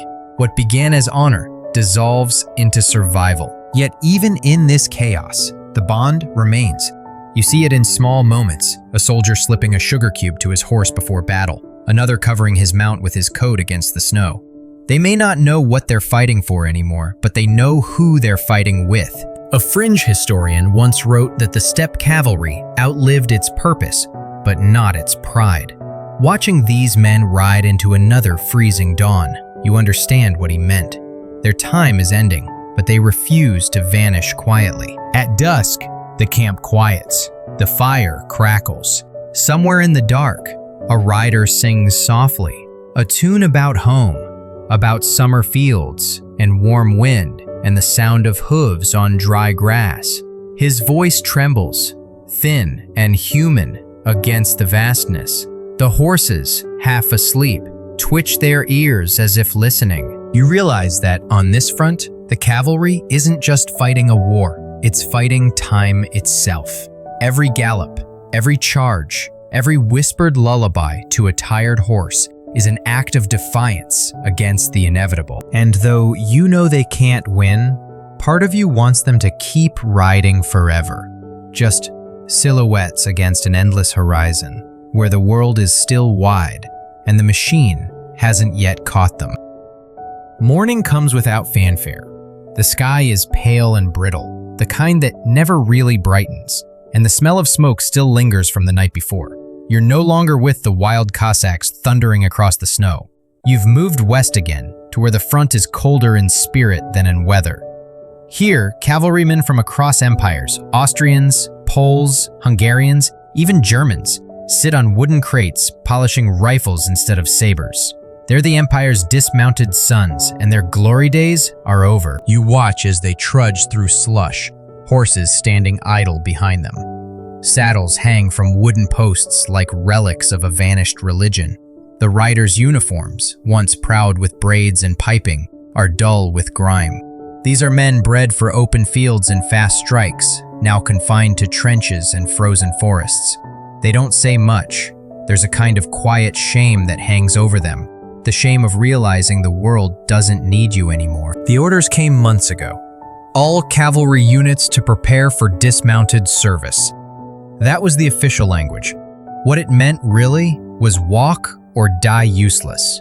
And so they learned how to dig, how to fire from cover, how to carry packs like infantry. Their horses were taken away for transport duty or slaughtered for food. Some men wept, others just stared, hollow-eyed, at the empty stalls. One Austrian sergeant tells you, "We used to be the Emperor's thunder, now we're his mules." He says it without anger, just exhaustion. You look at his boots, cracked and soaked through, and wonder how many miles of mud he's marched since last seeing his horse. Historians still argue whether this transformation saved or humiliated the cavalry. Some say it was pragmatism, war evolving, soldiers adapting. Others say it broke something fundamental, like clipping the wings of an eagle and telling it to walk. Watching these men, it feels like both. They survive, yes, but they don't soar anymore. You visit a trench dug by what used to be a Polish lancer regiment. The men have replaced their lances with shovels. The poles they once carried flags on now hold up barbed wire. A few have kept souvenirs, a bit of harness leather, a silver spur, tokens of identity in a world determined to strip it away. A young soldier shows you a faded photograph of his horse, Victoria. He carries it in a tobacco tin to keep it dry. "She saved me once," he says. "Shell fell right behind us. She bolted. If she hadn't, we'd both be gone." He pauses, eyes distant. "Now they say she's hauling artillery for the Germans. Maybe she's still saving someone." You nod, because what else can you do? Behind the front, stables stand half empty. The few remaining horses are thin, nervous, their hides scarred from harness burns. They're no longer symbols of valor, they're equipment. When one collapses, it's replaced like a broken wheel. The men try not to look when that happens. They used to name them, now they just number them. A fringe anecdote from this time tells of a Hungarian officer who refused to surrender his horse when ordered to dismount. Instead, he rode it alone across no man's land, waving a white scarf. The Germans held their fire, confused, and he reached their line unscathed. When asked why, he replied, "Because walking felt like surrender." The Germans gave him water, shook his hand, and sent him back. The next week, he was reassigned to infantry duty. That too feels like the story of an age. Bravery still exists, but it's lost its place to belong. As winter deepens, the front grows more brutal. The dismounted cavalry dig in alongside infantry units fighting for scraps of ground. The horses, tethered far behind the lines, die quietly from cold and hunger. The riders can hear them sometimes at night, the soft, desperate whinnying that carries over the wind. One man says it sounds like ghosts calling for their masters. Another says it's worse than shell fire because you can't shoot back at it. The army tries to keep morale alive. Occasionally, commanders allow short, mounted drills behind the lines. Nothing more than walking circles, trotting through frostbitten fields. But the men show up anyway. They polish their bits, adjust saddles, and pretend for a few hours that they're still cavalry. It's like church, one officer explains. You go not because you believe anymore, but because you remember what it felt like when you did. There's something deeply human about that. When the world takes away your purpose, you build small rituals to remind yourself that you once mattered. For these men, the horse isn't just a tool, it's identity, memory, hope. Even without battles, they still feed, groom, and talk to their mounts like brothers in arms. In a war where everything mechanical and efficient is replacing flesh and spirit, that bond becomes an act of rebellion. One evening, a storm rolls over the front. Rain turns the ground to paste, lightning flashing against distant artillery bursts. The soldiers huddle under tarps, shivering, their fire drowned by wind. Out in the darkness, you see a horse break loose, galloping across the open ground, mane flying, lightning chasing its silhouette. For a moment, everyone goes silent, watching it vanish into the black. That, someone murmurs, is how I want to go, running, not rotting. The next morning, they find the horse dead in a crater. No one speaks while burying it. They give it a small mound, a wooden marker carved with a single word: free. Historians often write about tanks and planes, the machines that ended the age of the horse. But they forget how slowly endings really happen. The cavalry didn't vanish overnight. It lingered, like smoke after a candle's gone out. For every tank that rolled forward, there was still a man somewhere brushing frost off a bridle, refusing to let go. By 1917, almost every major power has turned its cavalry into foot soldiers or transport divisions. The few exceptions, mostly colonial units, cling to the past out of necessity, not faith. Horses are still faster than trucks on bad roads, quieter than engines at night, but their role is practical now, stripped of romance. The old cavalry spirit, dash, honor, gallantry, has no place left to live except in memory. And yet, in that memory, it becomes something powerful. You can see it in the men's eyes when they talk about the early days of the war, the charges, the sound of hooves. There's pride there, yes, but also grief, as if they were the last generation to speak a language the world has stopped understanding. A German corporal, once a Ulan Lancer, writes in his diary, "We used to measure courage by the distance between ourselves and the enemy. Now, it's by how long we can stay alive." He underlines the word alive twice. That's what this section of the war feels like. Not fighting for victory, but for meaning. You walk through their camp at night. The men sleep in dugouts, their rifles propped beside them. The air is heavy with damp earth and horse sweat. Somewhere nearby, a gramophone crackles to life, playing a waltz from Vienna, soft, sentimental, absurdly beautiful against the sound of distant shellfire. A few soldiers hum along. One quietly sways in rhythm, hand moving as though holding invisible reins. And for a brief moment, in that haunting tune, the cavalry returns. Not as warriors, but as ghosts, riding through memory. You can almost hear the faint drumming of hooves beneath the music, fading into the wind. Because that's how eras end. Not with thunder, but with echoes. The wind changes again. The scent of rain and decay gives way to something drier. Salt, sand, and sun-baked dust. You blink against the glare, and suddenly the world opens up into ochre plains and endless horizon. The mud and barbed wire of Europe feel like another planet. You're standing in the Middle East now, the desert theaters, where the cavalry, written off as obsolete elsewhere, finds one last home beneath the burning sky. It's 1917. The British and their Commonwealth allies are pushing north through the Sinai Peninsula toward Palestine. The Turks, backed by Germany, hold the ancient towns of Beersheba, Gaza, and Jerusalem. The landscape is harsh, beautiful, and almost biblical. In this unforgiving desert, the machine struggles. Tanks overheat, engines choke on sand, and supply convoys vanish into mirages. But horses, especially the hardy Australian Wallers and Arab mounts, thrive. Here, mobility is life, and the old cavalry art is reborn. You watch as a column of riders moves across the dunes, dust swirling behind them like smoke from invisible fire. They wear slouch hats, light khaki uniforms, and carry rifles slung across their backs. These are the men of the ANZAC Mounted Division, Australians and New Zealanders who've traded the trenches for the desert. They ride light and fast, their faces wrapped in scars against the sand. In Europe, cavalry charges had become suicide. Here, they're strategy again. One officer, leaning on his saddle, grins at you and says, "Back home, they said we were useless. Out here, we're kings."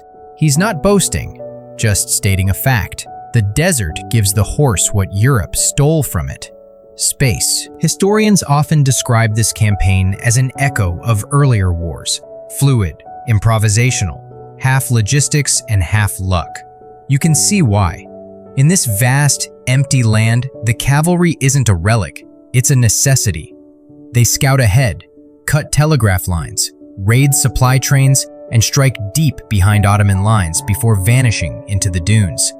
Motorized units can't match their silence, nor their endurance. But the desert gives nothing for free. The sun is merciless. The days are blinding, the nights freezing. Water is more precious than ammunition. Horses collapse without warning, tongues swollen from thirst. Every movement has to be timed around the location of wells. A horse without water, one trooper writes, is dead in 2 days. A man without a horse? Less. You ride with a patrol one morning, heading toward a dried wadi rumored to hide a Turkish outpost. The heat hits you like a wall. Every breath tastes of dust. The horse's hooves make no sound on the soft sand. For hours, you see nothing but shimmering air, until a distant glint, metal in the sun, betrays the enemy. The order comes quickly, quietly. Mount up. Prepare to charge. Your heart stutters. A cavalry charge in 1917. It feels impossible, yet here it is. The line forms barely 30 riders wide. The command echoes once, sharp and clear.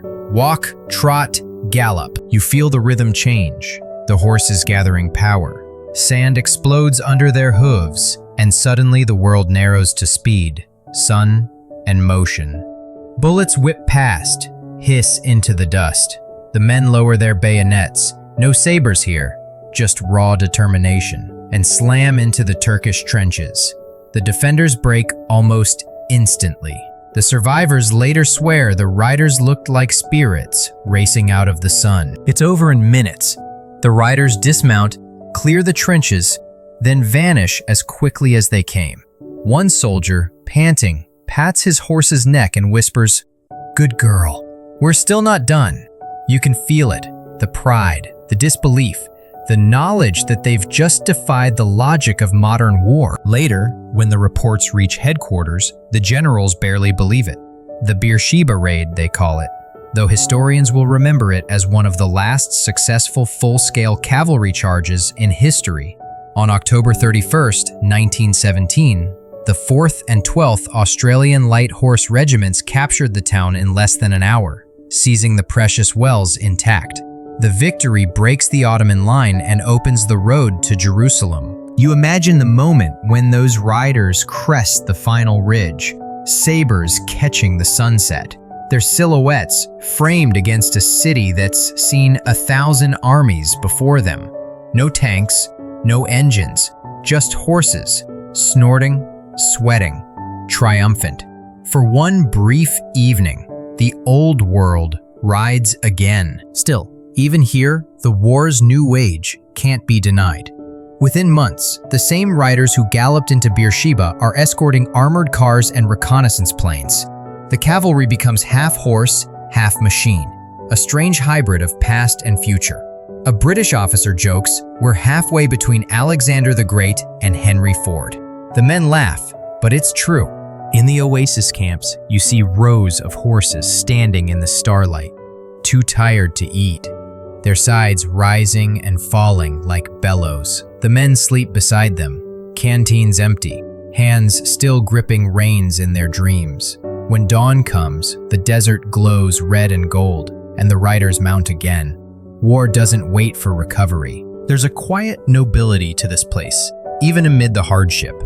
The horses here are treated like comrades, not tools. One trooper tells you, a man can lose his rifle and be forgiven. Lose your horse, and you'll never forgive yourself. They share everything: shade, rations, fear. The bond feels older than the war, older than the century itself. And yet, you can sense time closing in. Every few days, a column of camels passes by. Huge, awkward, efficient. The British and Indian forces have formed camel corps units for desert fighting. The horses can't match their endurance or carrying power. Even here, in the one place they've reclaimed usefulness, they're being replaced again. Progress never stops. It just changes shape. Historians still debate whether the desert campaigns redeemed the cavalry's reputation or simply delayed its extinction.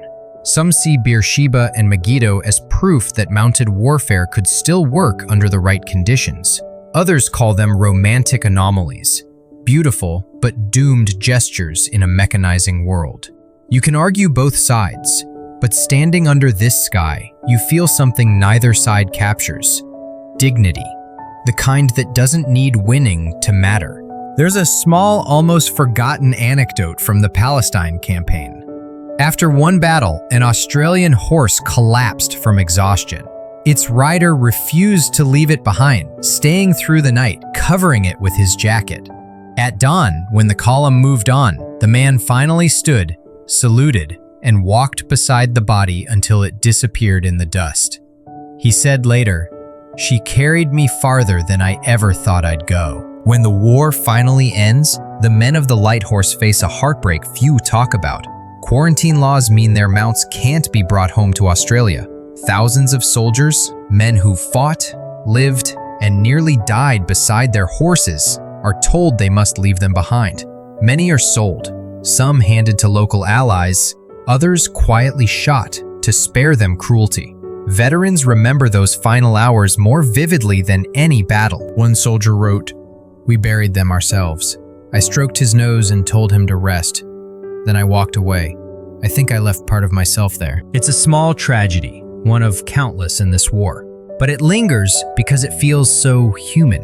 The cavalry story has always been a story of partnership, of trust between species in the face of madness. And here, under this desert sun, that bond ends not in defeat, but in a quiet mercy. As you leave the desert, the last of the riders fading into the haze, you glance back. For a second, you swear you see them still. Tiny figures moving across the endless horizon, a swirl of dust rising behind them. Maybe it's a trick of the heat, or maybe some echoes are too proud to die. Because even as the machines march forward, somewhere, the ghosts of Beersheba still ride. The desert night cools around you like a sigh, the air turning from gold to violet, from heat to hush. The war is far from over, but here, for one brief moment, it feels like the world is holding its breath. You can still hear the faint clink of metal harnesses, the murmur of men tending to their horses, the whisper of sand sliding under hooves. Then, far off, a bugle sounds, low, soft, uncertain. You know that sound. It's the call before the charge. It's October 31st, 1917, and the sun is rising over the town of Beersheba. The wells shimmer in the distance like coins tossed by the gods. The British and Commonwealth forces have been fighting all day to break the Ottoman line, but time is running out. The infantry is exhausted, the artillery nearly silent, and if the water isn't captured by nightfall, the army will die of thirst in the desert. So, the order goes out. To the horsemen. You stand among them as they form up, 4 miles out from the town. They're Australians mostly, farmers, ranch hands, drovers who've traded open range for open war. Their mounts, the famous whalers, shift restlessly, nostrils flaring. They smell the tension, the dust, maybe even the destiny. None of them were meant to charge fortified trenches, not in this age of rifles and machine guns, but they're going to try anyway. The officer in command, Brigadier General Grant, gives the simplest order possible. Men, gallop. No speech, no flourish. Just one word that could mean life or death. You hear the jingle of bit chains, the creak of leather, the low thrum of hooves gathering rhythm. Then the bugle cries again, clear and sharp, and the desert explodes into motion. The charge begins at a trot, then a gallop, then a thunderclap. 600 riders stretch into a long, low wave of dust and sun, their bayonets gleaming like silver fangs. The Turks see them coming and open fire. The ground kicks up around the horses, bullets whining past like angry hornets. But the riders don't slow. They lean lower, shouting, spurring faster. You can feel the vibration through your ribs, through the earth itself. It's the sound of defiance, of centuries refusing to vanish quietly. One soldier later wrote, "It wasn't bravery, it was madness, but it was a beautiful madness." When the Australians hit the trenches, the impossible happens. They leap them. Horses vaulting over sandbags, riders firing from the saddle, bayonets flashing in the sun. The Turks break and run, stunned by the sheer audacity of it. Within an hour, Beersheba is taken, and the wells, those life-saving wells, are captured intact. Not with tanks, not with bombs, but with courage and hooves. You picture the aftermath. Men kneeling beside their horses, scooping handfuls of water into dry mouths, laughing, crying, whispering prayers. They know they've just made history. The last great cavalry charge that truly worked. The last time flesh outran machine. Historians still argue why it succeeded. Some say luck, others say terrain. A few insist the Turks' rifles were sighted for long range, making their fire useless once the horses closed in. But the men who were there don't care about tactics. They remember the feeling, the surge, the wind, the certainty that for a few minutes, they were invincible. A journalist who saw the charge described it as a vision of the past charging straight through the present. He was right. It was as if every horseman from every century had come back for one final ride. The victory at Beersheba becomes legend overnight. Posters, newspapers, songs. It's the story everyone needs in a war that's devoured hope. For the cavalry, it's redemption, proof that they still matter, that courage on horseback can still conquer modernity. But deep down, you can sense it's a swan song. Lightning doesn't strike twice, because barely a year later, another battle, Megiddo, 1918, repeats the miracle on a grander scale. This time, General Allenby commands a massive, coordinated assault. Infantry, artillery, aircraft, and cavalry all moving as one. It's not just a charge, it's a symphony of war. You stand on a ridge as the British and Commonwealth cavalry sweep forward through the coastal plain of Sharon. The morning mist rises, revealing an endless line of riders, tens of thousands, advancing like a living tide. Behind them, aircraft buzz overhead. Ahead, the Ottoman line collapses. The cavalry surges through the gaps, cutting off retreating divisions, capturing prisoners by the thousands. It's the perfect modern use of the horse. Speed after breakthrough, precision after chaos. The men call it the race to Damascus. In 9 days, the Allied cavalry advances nearly 400 kilometers, faster than any army in the war. They capture entire corps of Ottoman troops, take Aleppo, and end the campaign. For a moment, you think maybe, just maybe, the cavalry has found a way to belong again, not as shock troops, but as the swift, agile arm of a combined machine. The horse and the motor, the old and the new, working side by side. But even here, victory carries its own elegy. You can see it in the faces of the officers who fought in France. They know this success won't save the cavalry back home. The world has changed. Europe is already building tanks faster than horses can be bred. Armored cars are taking over reconnaissance. Planes are mapping battlefields. The war is ending, and with it, an entire era. Still, for the men of Beersheba and Megiddo, that doesn't matter. They've earned their immortality. They've proven that the cavalry didn't die of obsolescence. It died of victory. Its purpose fulfilled one last time under a sun that burned brighter than any other. That night, you walk among the resting horses.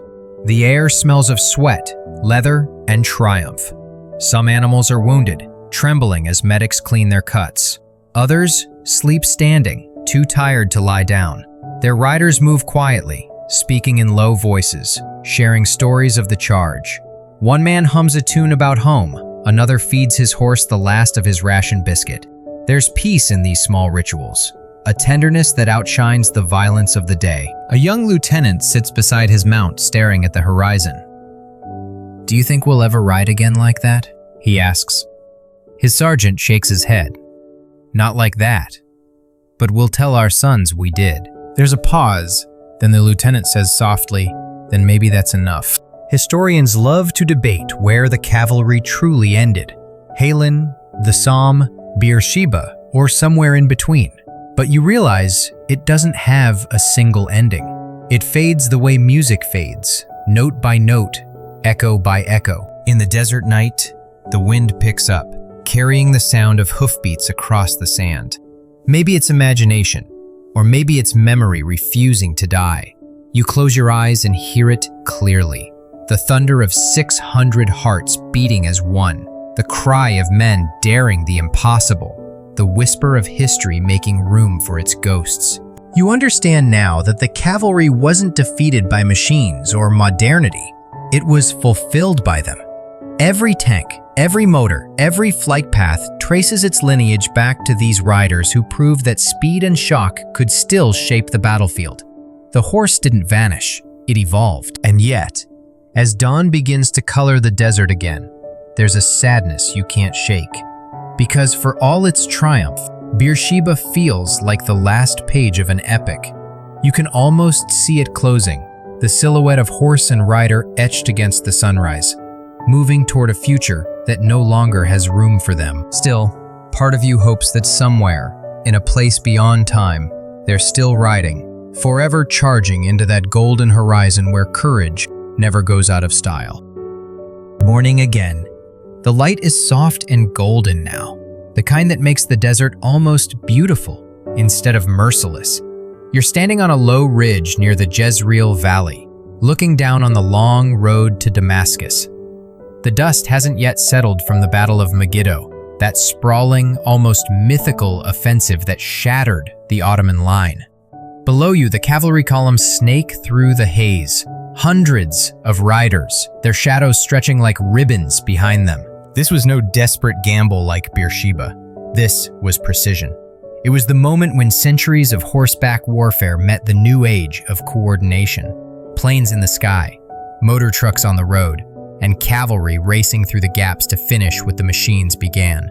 It's the mirage of victory, the cavalry's last great performance before disappearing behind the curtain of modern war. The desert smells of dust, oil, and blood.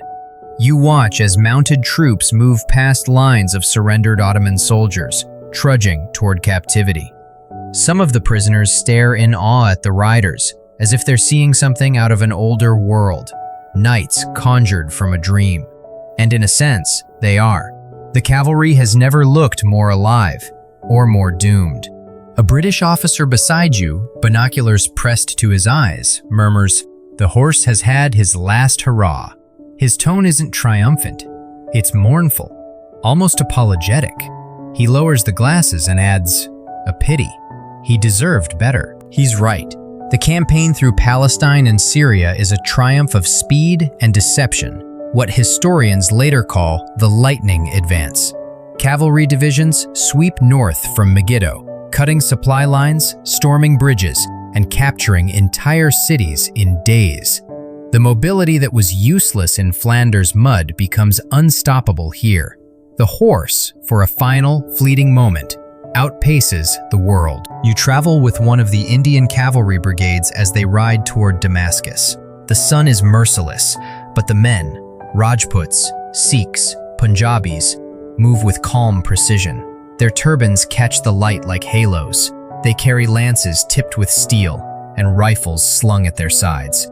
Their horses, sleek Marwari and Kathiawari breeds, move like dancers across the sand. In Europe, the war feels industrial, mechanical. Here, it still feels human. Every charge is personal, every kill face to face. Yet, even here, the modern world lurks at the edges. Biplanes circle overhead, dropping leaflets and small bombs. Armored cars growl in the distance, cutting through columns of dust.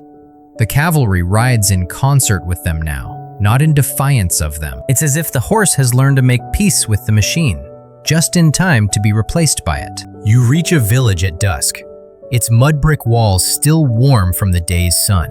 The riders dismount, leading their horses to a shallow stream that glimmers like silver in the twilight.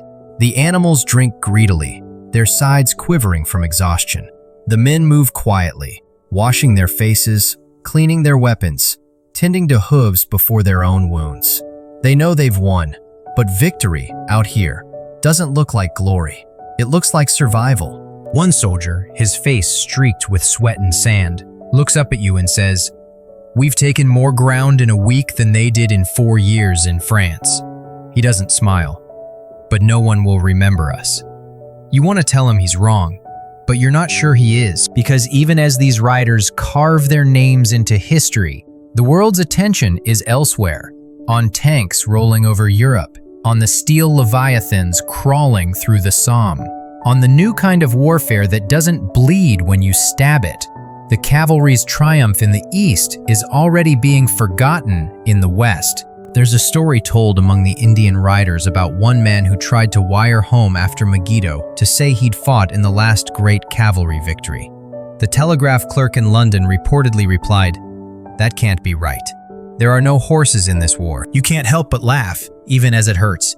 It's exactly the kind of bureaucratic poetry that sums up the 20th century. Progress erasing memory in real time. As the cavalry pushes north, the terrain shifts again. The desert gives way to rocky hills, then green valleys, then mountains. The horses labor harder, their flanks foaming. The pace never slows. The men who survived this campaign will later say they never truly remembered the details, only the heat, the dust, the thirst, and the strange joy of movement after years of stagnation. At Aleppo, the Ottoman army collapses completely. Surrender flags rise like wilted flowers along the ridgelines. The war, at least in this corner of the earth, is over. But as the riders pass through the streets, cheered by locals, saluted by British officers, you can see the exhaustion in their faces. They look like ghosts, already fading from their own story. You meet one veteran from the Beersheba charge who now leads a troop into Damascus. He tells you he should be proud, but instead he feels hollow. "We rode faster than death," he says quietly, "and found him waiting ahead of us anyway." You don't know how to answer. Sometimes, the truth doesn't need one. As dusk falls, the city hums with the sound of hooves echoing against stone. Damascus, the oldest continuously inhabited city on earth, hearing for the last time the song of cavalry. It's a sound older than the Crusades, older than empire itself. And after this night, it will never sound the same again. Later, when the reports reach Europe, the newspapers call it a miracle, the war won by horsemen. They print photographs of gallant riders, bayonets raised, and give speeches about courage and tradition. But by the time the words are printed, factories in Coventry and Detroit are already building the next generation of tanks. The horse's obituary is being written before his victory parade even begins. There's an anecdote that years later, one of the Australian officers from Beersheba visited England and was invited to speak at a military banquet. When he began describing the charge, the dust, the bullets, the sound of hooves, the room chuckled.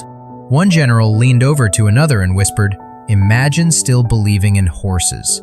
The officer stopped mid-sentence, raised his glass, and said simply, "I don't believe in horses. I believe in men who never stopped riding." Then he sat down. The room fell silent. You think about that as you watch the cavalry camp that night. Fires glow softly between the tents. Horses sleep standing, their tails twitching at flies.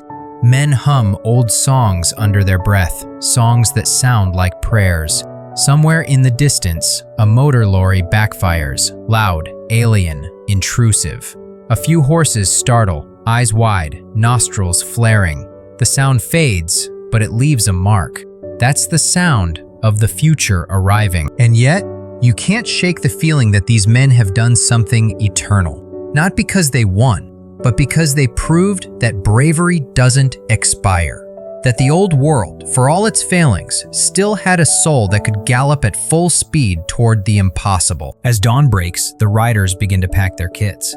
Orders have come down, new fronts, new duties. Some will guard rail lines, others will escort prisoners. A few will simply go home, if home still exists. Before they leave, the sergeants walk among the men, checking gear, tightening girths, muttering encouragements. It's routine, almost mundane. And yet, as you watch them mount up for what might be the last time, you realize this is how eras end. Not with ceremony, but with ordinary motion. One last ride, one more dawn. The wind shifts, carrying with it the scent of jasmine from the gardens of Damascus. For the first time in years, the air smells like something other than war. You listen to the slow, rhythmic sound of hooves fading into the morning light, and wonder if the horses know this is their farewell. Maybe they do. Animals often understand endings better than we do. When you turn back toward the empty horizon, you imagine the ghosts of every cavalry charge that ever was. The thunder of hooves from Marathon, Hastings, Waterloo, Balaclava, all merging into one endless echo rolling across history. The war will move on to machines and engines and bombs, but this sound, this heartbeat of the horse, will always be there, somewhere beneath it. Because no matter how modern the battlefield becomes, part of humanity will always remember how it felt to ride into the wind and believe, if only for a moment, that courage alone could outrun death. You wake to a different rhythm now. Not the steady drumming of hooves, but the deep metallic growl of engines. It's 1918, and Europe's fields tremble under a new kind of thunder. Tanks crawl where horses once charged. Aircraft crisscross the sky like mechanical hawks. The cavalrymen who once carried lances now stand beside these machines, staring as if at ghosts from the future. The world has turned, and they're struggling to catch up. You stand near Amiens on a chill morning, watching a strange parade of contradictions. On one side of the road, cavalry horses paw at the frost, steaming in the cold. On the other, tanks rumble by, giant, mud-clogged beasts that belch smoke and grind the earth beneath their treads. The soldiers call them land ships, and for good reason. They move like ships across a sea of mud, slow but unstoppable. Between horse and tank, between muscle and metal, the old world and the new share a single horizon for the last time. A Canadian cavalry officer walks up beside you. His face is windburned, his eyes hollow. He nods toward the tanks and says, "Those things never look back when they crush something." He strokes his horse's neck. Mine does. Then he chuckles softly, half proud, half broken. But I suppose he'll be out of work soon. He's not wrong. The Great War has entered its final act, and the battlefield has become a laboratory for the 20th century. Where cavalry once brought speed, tanks now bring terror. Where horsemen once scouted the lines, aircraft now peer down from the clouds. The horse isn't gone yet, but it's been demoted from the heart of the charge to the background of logistics. And yet, the cavalry refuses to die quietly. When the German spring offensive tears through the Allied front in early 1918, horses are suddenly useful again. The chaos is too fast for the trenches, too fluid for the tanks. Cavalry units gallop between collapsing lines, counterattacking, rescuing artillery pieces, ferrying messages where telegraph lines are cut. They are ghosts of mobility in a war that had forgotten how to move. You ride with the Canadian Cavalry Brigade near the French town of Morroy Wood that spring. The German advance threatens to break the Allied flank. There's no time for artillery or reinforcements. Only one desperate gamble left. The order comes down. Charge the woods. Stop the Germans at all costs. The men know it's madness. Woods are death for horses, but they go anyway. The brigade forms up in the gray dawn. The ground is slick, the air thick with the smell of smoke and damp earth. Colonel Jack Seeley rides to the front on his great horse, Warrior, a gray stallion who's survived everything from shells to gas. The men watch as Seeley raises his sword and shouts, "For Canada!" Then they charge. You can hear it again, that sound, ancient and impossible. Hooves pounding, sabers clashing, the raw cry of men defying reason. Machine guns chatter, cutting through the first wave, but the rest break through. They reach the German infantry just as the enemy begins to reload. Swords flash in the smoky light. Horses rear and scream. Within minutes, the woods are chaos. Steel, mud, and courage colliding. When it's over, the Canadians have held the line. Hundreds lie dead, men and horses together, but the advance is stopped. The price is unbearable, yet the result undeniable. One British officer watching the aftermath says, "It was the bravest thing I've ever seen, and the last of its kind." Historians still debate whether Morale Wood was the final cavalry charge of the Western Front. Some say yes, others point to smaller skirmishes that came later, but everyone agrees on what it symbolized: the end of an era meeting its destiny head-on. The cavalry didn't fade away, it fought its way into legend. After the battle, Sealy dismounts beside Warrior, whose gray coat is streaked with blood, not his own. The horse stands trembling, but alive. Sealy strokes his neck and whispers, "Good lad, you've earned your peace."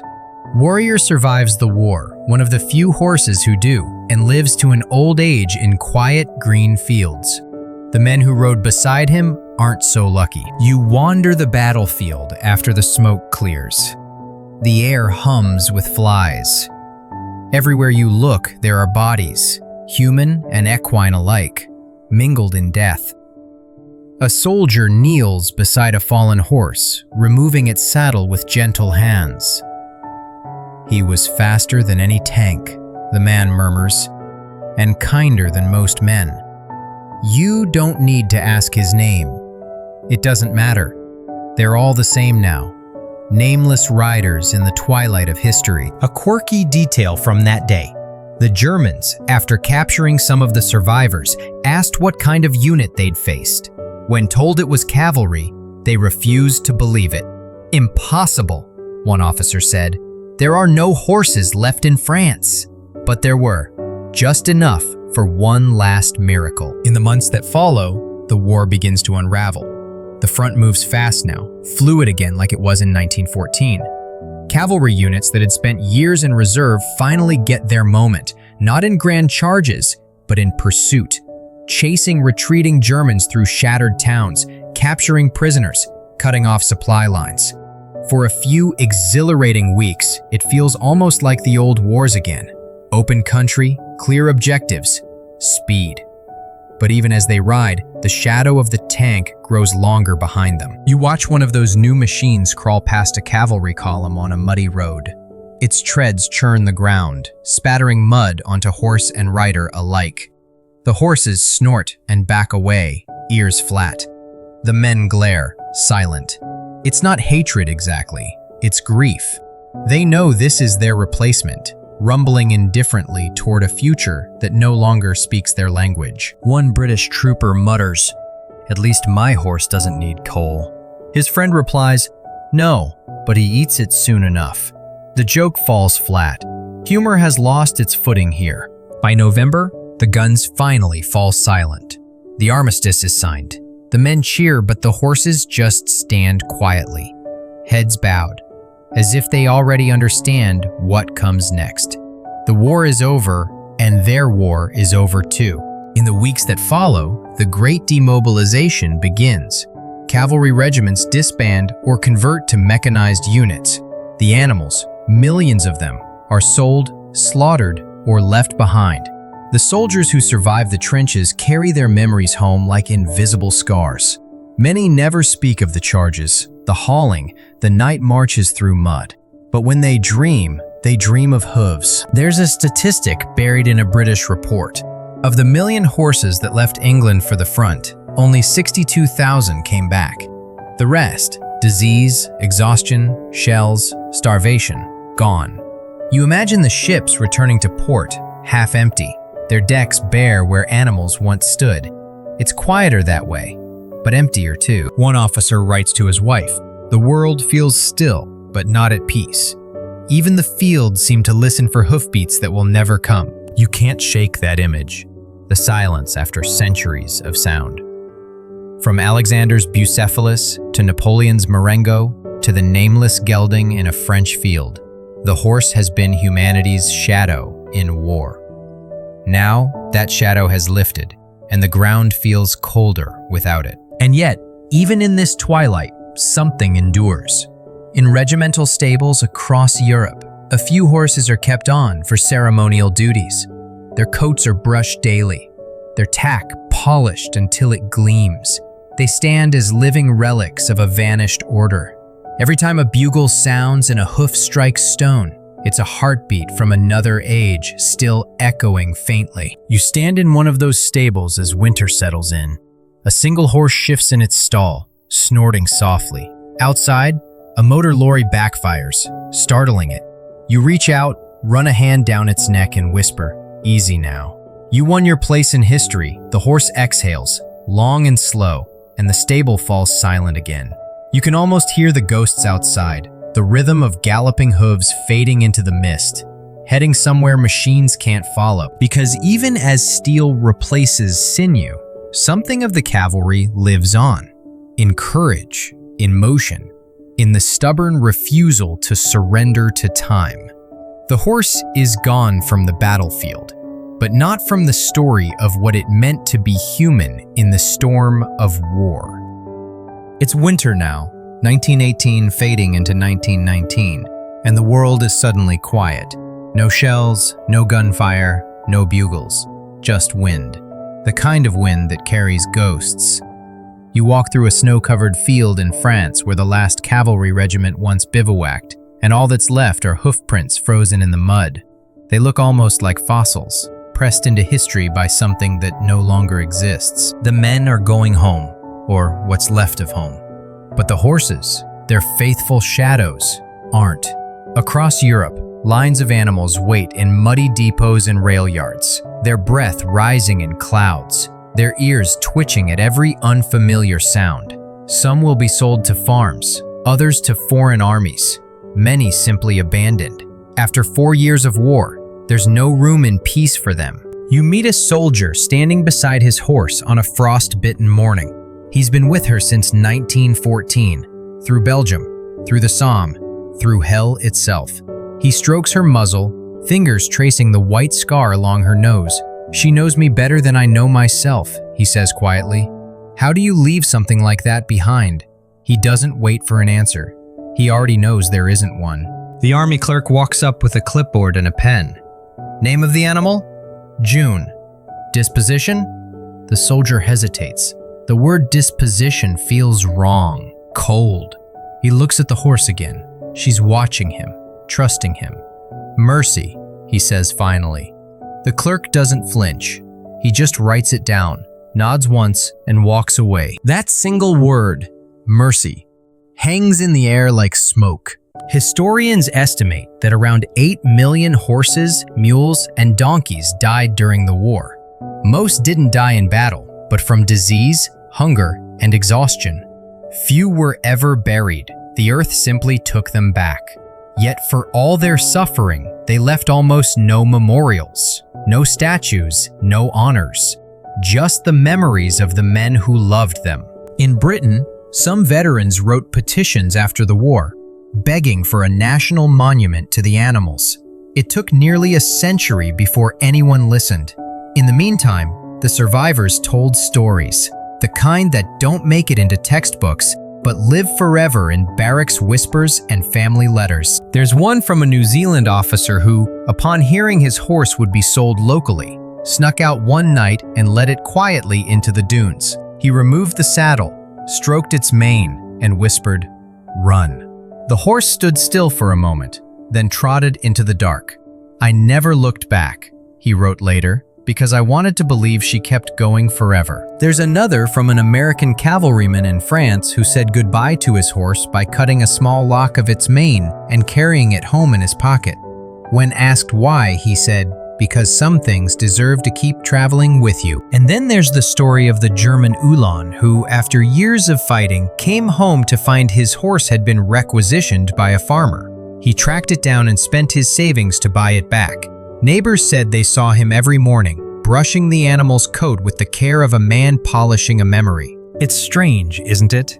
How the bond between man and horse, forged in the chaos of war, can outlast the war itself. Maybe it's because the horse never judged, never questioned. It just carried on. In a world built on orders and obedience, that kind of silent loyalty was a miracle. You walk along a line of stables in what used to be a remount depot. The doors hang open now, the stalls empty. Only the smell remains, sweet hay, sweat, and something ghostly like old leather. There's a faint engraving on one wooden beam. Courage is trust on 4 legs. You run your hand over the carved letters, wondering who wrote it. Maybe some anonymous groom, or maybe a man who needed to remind himself that bravery wasn't just for humans. Outside, a farmer drives his cart across the same field where lancers once charged. The furrows run over what was once a trench line. Progress has a way of planting crops where blood was spilled. But sometimes, when the plow hits a buried horseshoe, he pauses, picks it up, wipes it clean, and hangs it above his barn door for luck. Maybe he doesn't even know why. Maybe it's just instinct to honor what worked hard and died quietly. In museums, you still see relics from those days. A dented cavalry helmet, a saber rusted brown, a horse's gas mask with cracked lenses. They look absurd now, almost surreal. Armor for innocence in a world that no longer has any. One curator calls them artifacts of faith. You can see why. Because believing that courage and muscle could still matter against steel and fire, that was faith. By 1920, the last major cavalry units in Europe are being mechanized. Trucks replace wagons.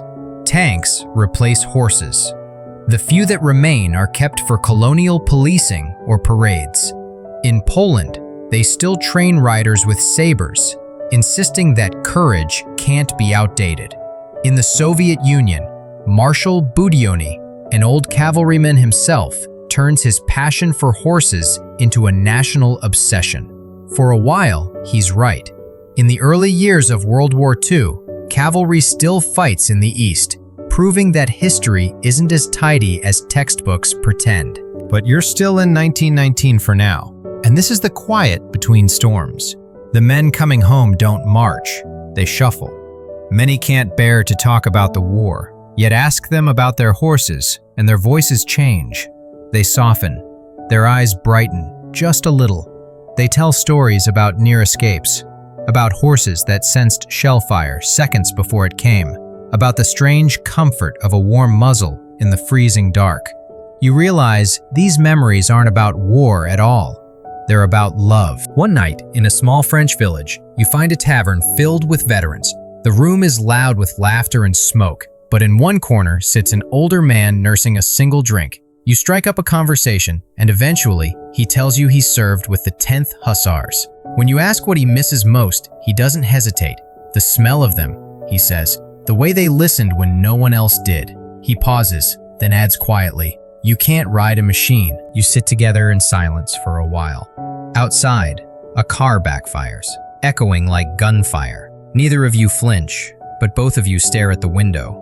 Then the old man smiles faintly. "Different kind of war now," he mutters. "Quieter, but the horses would hate it." You laugh, and for a moment, the world feels lighter. When you leave, the road glitters with frost. The stars are bright, cold, endless. You imagine the spirits of horses running somewhere out there, through the fields of France, across the dunes of Palestine, over the frozen steppe, still galloping, free at last from reins and commands. The thought warms you. Maybe the cavalry never really died. Maybe it just went home. There's a phrase some historians use when writing about this time. The age of the horse gave way to the age of the engine. It's true, technically, but standing here, in the quiet aftermath of all that thunder, you realize the transition wasn't just mechanical, it was emotional. The world didn't just lose its horses, it lost its rhythm. For thousands of years, history moved at a gallop. Armies, empires, ideas, all carried forward on 4 legs and a heartbeat. Now, the hum of engines replaces the drum of hooves. Faster, yes, but colder, less alive. You reach the edge of the field and look back one last time. The snow hides everything except the faint traces of old hoof prints, half filled, but not erased. The sun catches them just enough to glint like silver scars across the ground. Somewhere behind you, a car horn sounds. Somewhere ahead, a train whistle echoes.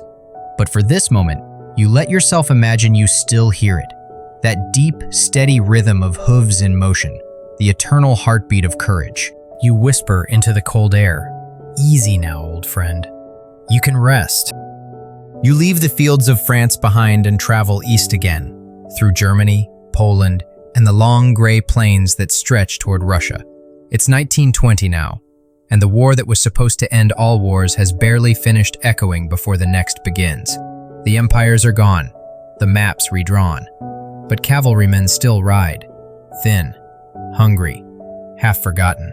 They are relics of a vanished world stumbling through a world not yet born. On the plains outside Warsaw, the wind moves like a blade. It cuts through the silence, through the mist, through the tired horses stamping frost from their hooves. The men of the new Polish Republic stand ready, sabers polished, uniforms threadbare but proud.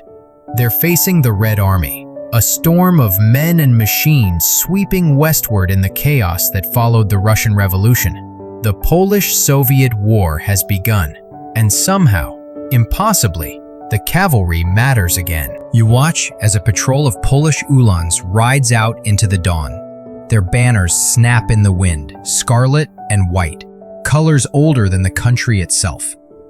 They ride without fear, though they've been told the enemy has armored trains and machine gun cars. The captain grins at you before galloping off. "They said the horse was finished," he shouts, "but he forgot to tell us." His laugh trails behind him like a spark in the cold air. Historians later call this period the cavalry's afterlife, those strange years between two world wars when horses and tanks briefly shared the same battlefields, as if the past refused to die quietly. On the steppes, on the plains, even in the deserts of Arabia, mounted troops still thundered across history's stage, half legend, half anachronism. You walk through a Polish camp that night. Fires burn low, and the men sit polishing sabers by the light of lanterns. They talk about home, about the old charges in France they heard from veterans, about the way a horse can smell fear before you can name it. One young trooper pulls from his coat a tattered book of Napoleonic cavalry tactics. "Still useful," he says with a wink, "as long as the other fellow doesn't bring a plane." You almost laugh, but he isn't joking. Even now, in 1920, war is shifting faster than they can read. Air power, armored cars, radios, every invention pushes the horse one step further into memory. And yet, on these frozen plains, none of that seems to matter, because sometimes courage outpaces technology. At Komarov in August 1920, nearly 6,000 Polish horsemen charge against a Soviet cavalry corps twice their size. The ground shakes, the dust rises. The sound is so immense that villagers miles away say it felt like the sky itself was galloping. The Poles break through the Soviet flank, sabers flashing, lances striking true. By nightfall, the Red Army retreats in confusion. It's one of the largest cavalry battles of the 20th century, and one of the last. You stand at the edge of the field afterward. The air smells of sweat, iron, and smoke. Horses lie scattered like fallen statues, their eyes glassy, their bodies steaming in the cool dusk. The men move among them, silent. One soldier kneels, removes his cap, and whispers something you can't hear. Then he rises, mounts another horse, and rides away. The battle's over, but the rhythm continues. Historians still argue what Komarov proved. Some call it the final proof that cavalry could still win in the age of the machine. Others call it a lucky accident, terrain, timing, chaos. But the truth feels simpler. It was faith, the same faith that carried riders through Beersheba and Morwale Wood, through snow and desert, through the very idea that speed and heart might still conquer fear. After the battle, you travel with a column of wounded riders toward Warsaw. They move slowly, horses limping, uniforms torn. The city smells of wood smoke and rain. Civilians line the streets, cheering, throwing flowers. The riders smile but keep their eyes low. They know they've survived not just a war, but an extinction. One veteran mutters, "We've won our future by galloping into the past." By the 1930s, that future begins to close again. Nations industrialize, armies mechanize, and the horse becomes a curiosity. The cavalry is reorganized, renamed, redefined, sometimes literally put on wheels. Tanks inherit its doctrine of shock and speed. Aircraft take its scouting role, but the romance remains. Every parade still includes a mounted troop. Every officer's mess still hangs a painting of a charge. It's nostalgia in uniform. You visit a British garrison one spring where a handful of horses remain for ceremony. The youngest troopers polish their tack for hours, though they've never ridden into battle. When you ask why they bother, one says, because we owe them the courtesy. He gestures toward the stables. They carried us longer than we deserve. In another corner of Europe, the Soviet Union trains vast cavalry divisions, convinced they can coexist with tanks. In Spain, civil war erupts, and horses gallop once more through olive groves under the roar of bombers. In the Middle East, Bedouin tribes still fight on horseback, rifles slung across their saddles, defying empires with little more than speed and dust. The horse keeps finding cracks in history, sneaking back through them like water through stone. And then comes 1939. You've seen the photos. Polish lancers riding against German armor, sabers drawn against steel. It's an image that feels tragic, almost suicidal. But historians later reveal the myth. Those lancers weren't charging tanks but infantry. They won that fight before the propaganda machine turned it into a symbol of futility. Still, the image stuck. The horse against the machine, flesh against iron, the past against the future. Standing here now, decades later, you understand why that image endures. Because it wasn't really about Poland. It was about goodbye. The world needed a final picture to close the story that began when the first human threw a leg over a wild mare and decided to ride. And so that's how it ends. Not with defeat, but with farewell. You imagine the last cavalrymen dismounting after the last skirmish, hands trembling as they pat their horses' necks. Around them, tanks idle, engines ticking, the smell of oil replacing sweat. The old rhythm, the heartbeat of the horse, fades beneath the new hum of machines. But for a second, just 1 second, the world holds both sounds together. And you can hear what history really is, a conversation between what endures and what changes. You walk through a museum years later, reading the placards beneath old saddles and swords. A child beside you asks his father, "Why did people ride animals into battle?" The father hesitates, then says, "Because we didn't have cars back then." You almost correct him, but stop. The truth is too big for that moment. Because it wasn't just lack of cars, it was belief. The belief that courage and loyalty could move faster than fear. You stop before a painting. Beersheba again, the dust rising, the riders charging into the sun. For a moment, you can smell the sweat, hear the shouting, feel the pulse. You blink, and the museum lights come back, cold and steady. The guide's voice drones about tactics and innovation, but your heart is still somewhere else, out there in the desert, where hooves beat like drums and the air was still alive with motion. Time folds in on itself. You see every rider who ever lived, Greek, Mongol, Arab, Hussar, Dragoon, Cossack, galloping across the centuries toward that same horizon. The landscape changes, the weapons change, but the rhythm never does. It's humanity's oldest song, the one we forgot how to sing when we traded reins for steering wheels. You wonder if someday, machines will feel nostalgia the way humans do. If a tank, rusting in a field, will remember the thunder of hooves that came before it. Maybe memory isn't about what we keep, but what refuses to leave. The light outside fades. The day is done. You step out of the museum into the cool evening air, and for a heartbeat, the city noise falls away. In the hum of distant traffic, you think you hear it again. The faint, steady cadence of a horse at canter. It's impossible, of course, but you smile anyway, because some sounds, once heard, never truly die. The war is long over now. The riders are gone, but the echo remains. It lingers in parade grounds, in quiet fields, in every story told around a campfire when someone says they charged. Close your eyes, and you can almost feel it, the wind on your face, the sway of the saddle, the world rushing past as if daring you to keep up. You realize that the story of cavalry isn't really about horses at all. It's about what they carried inside us.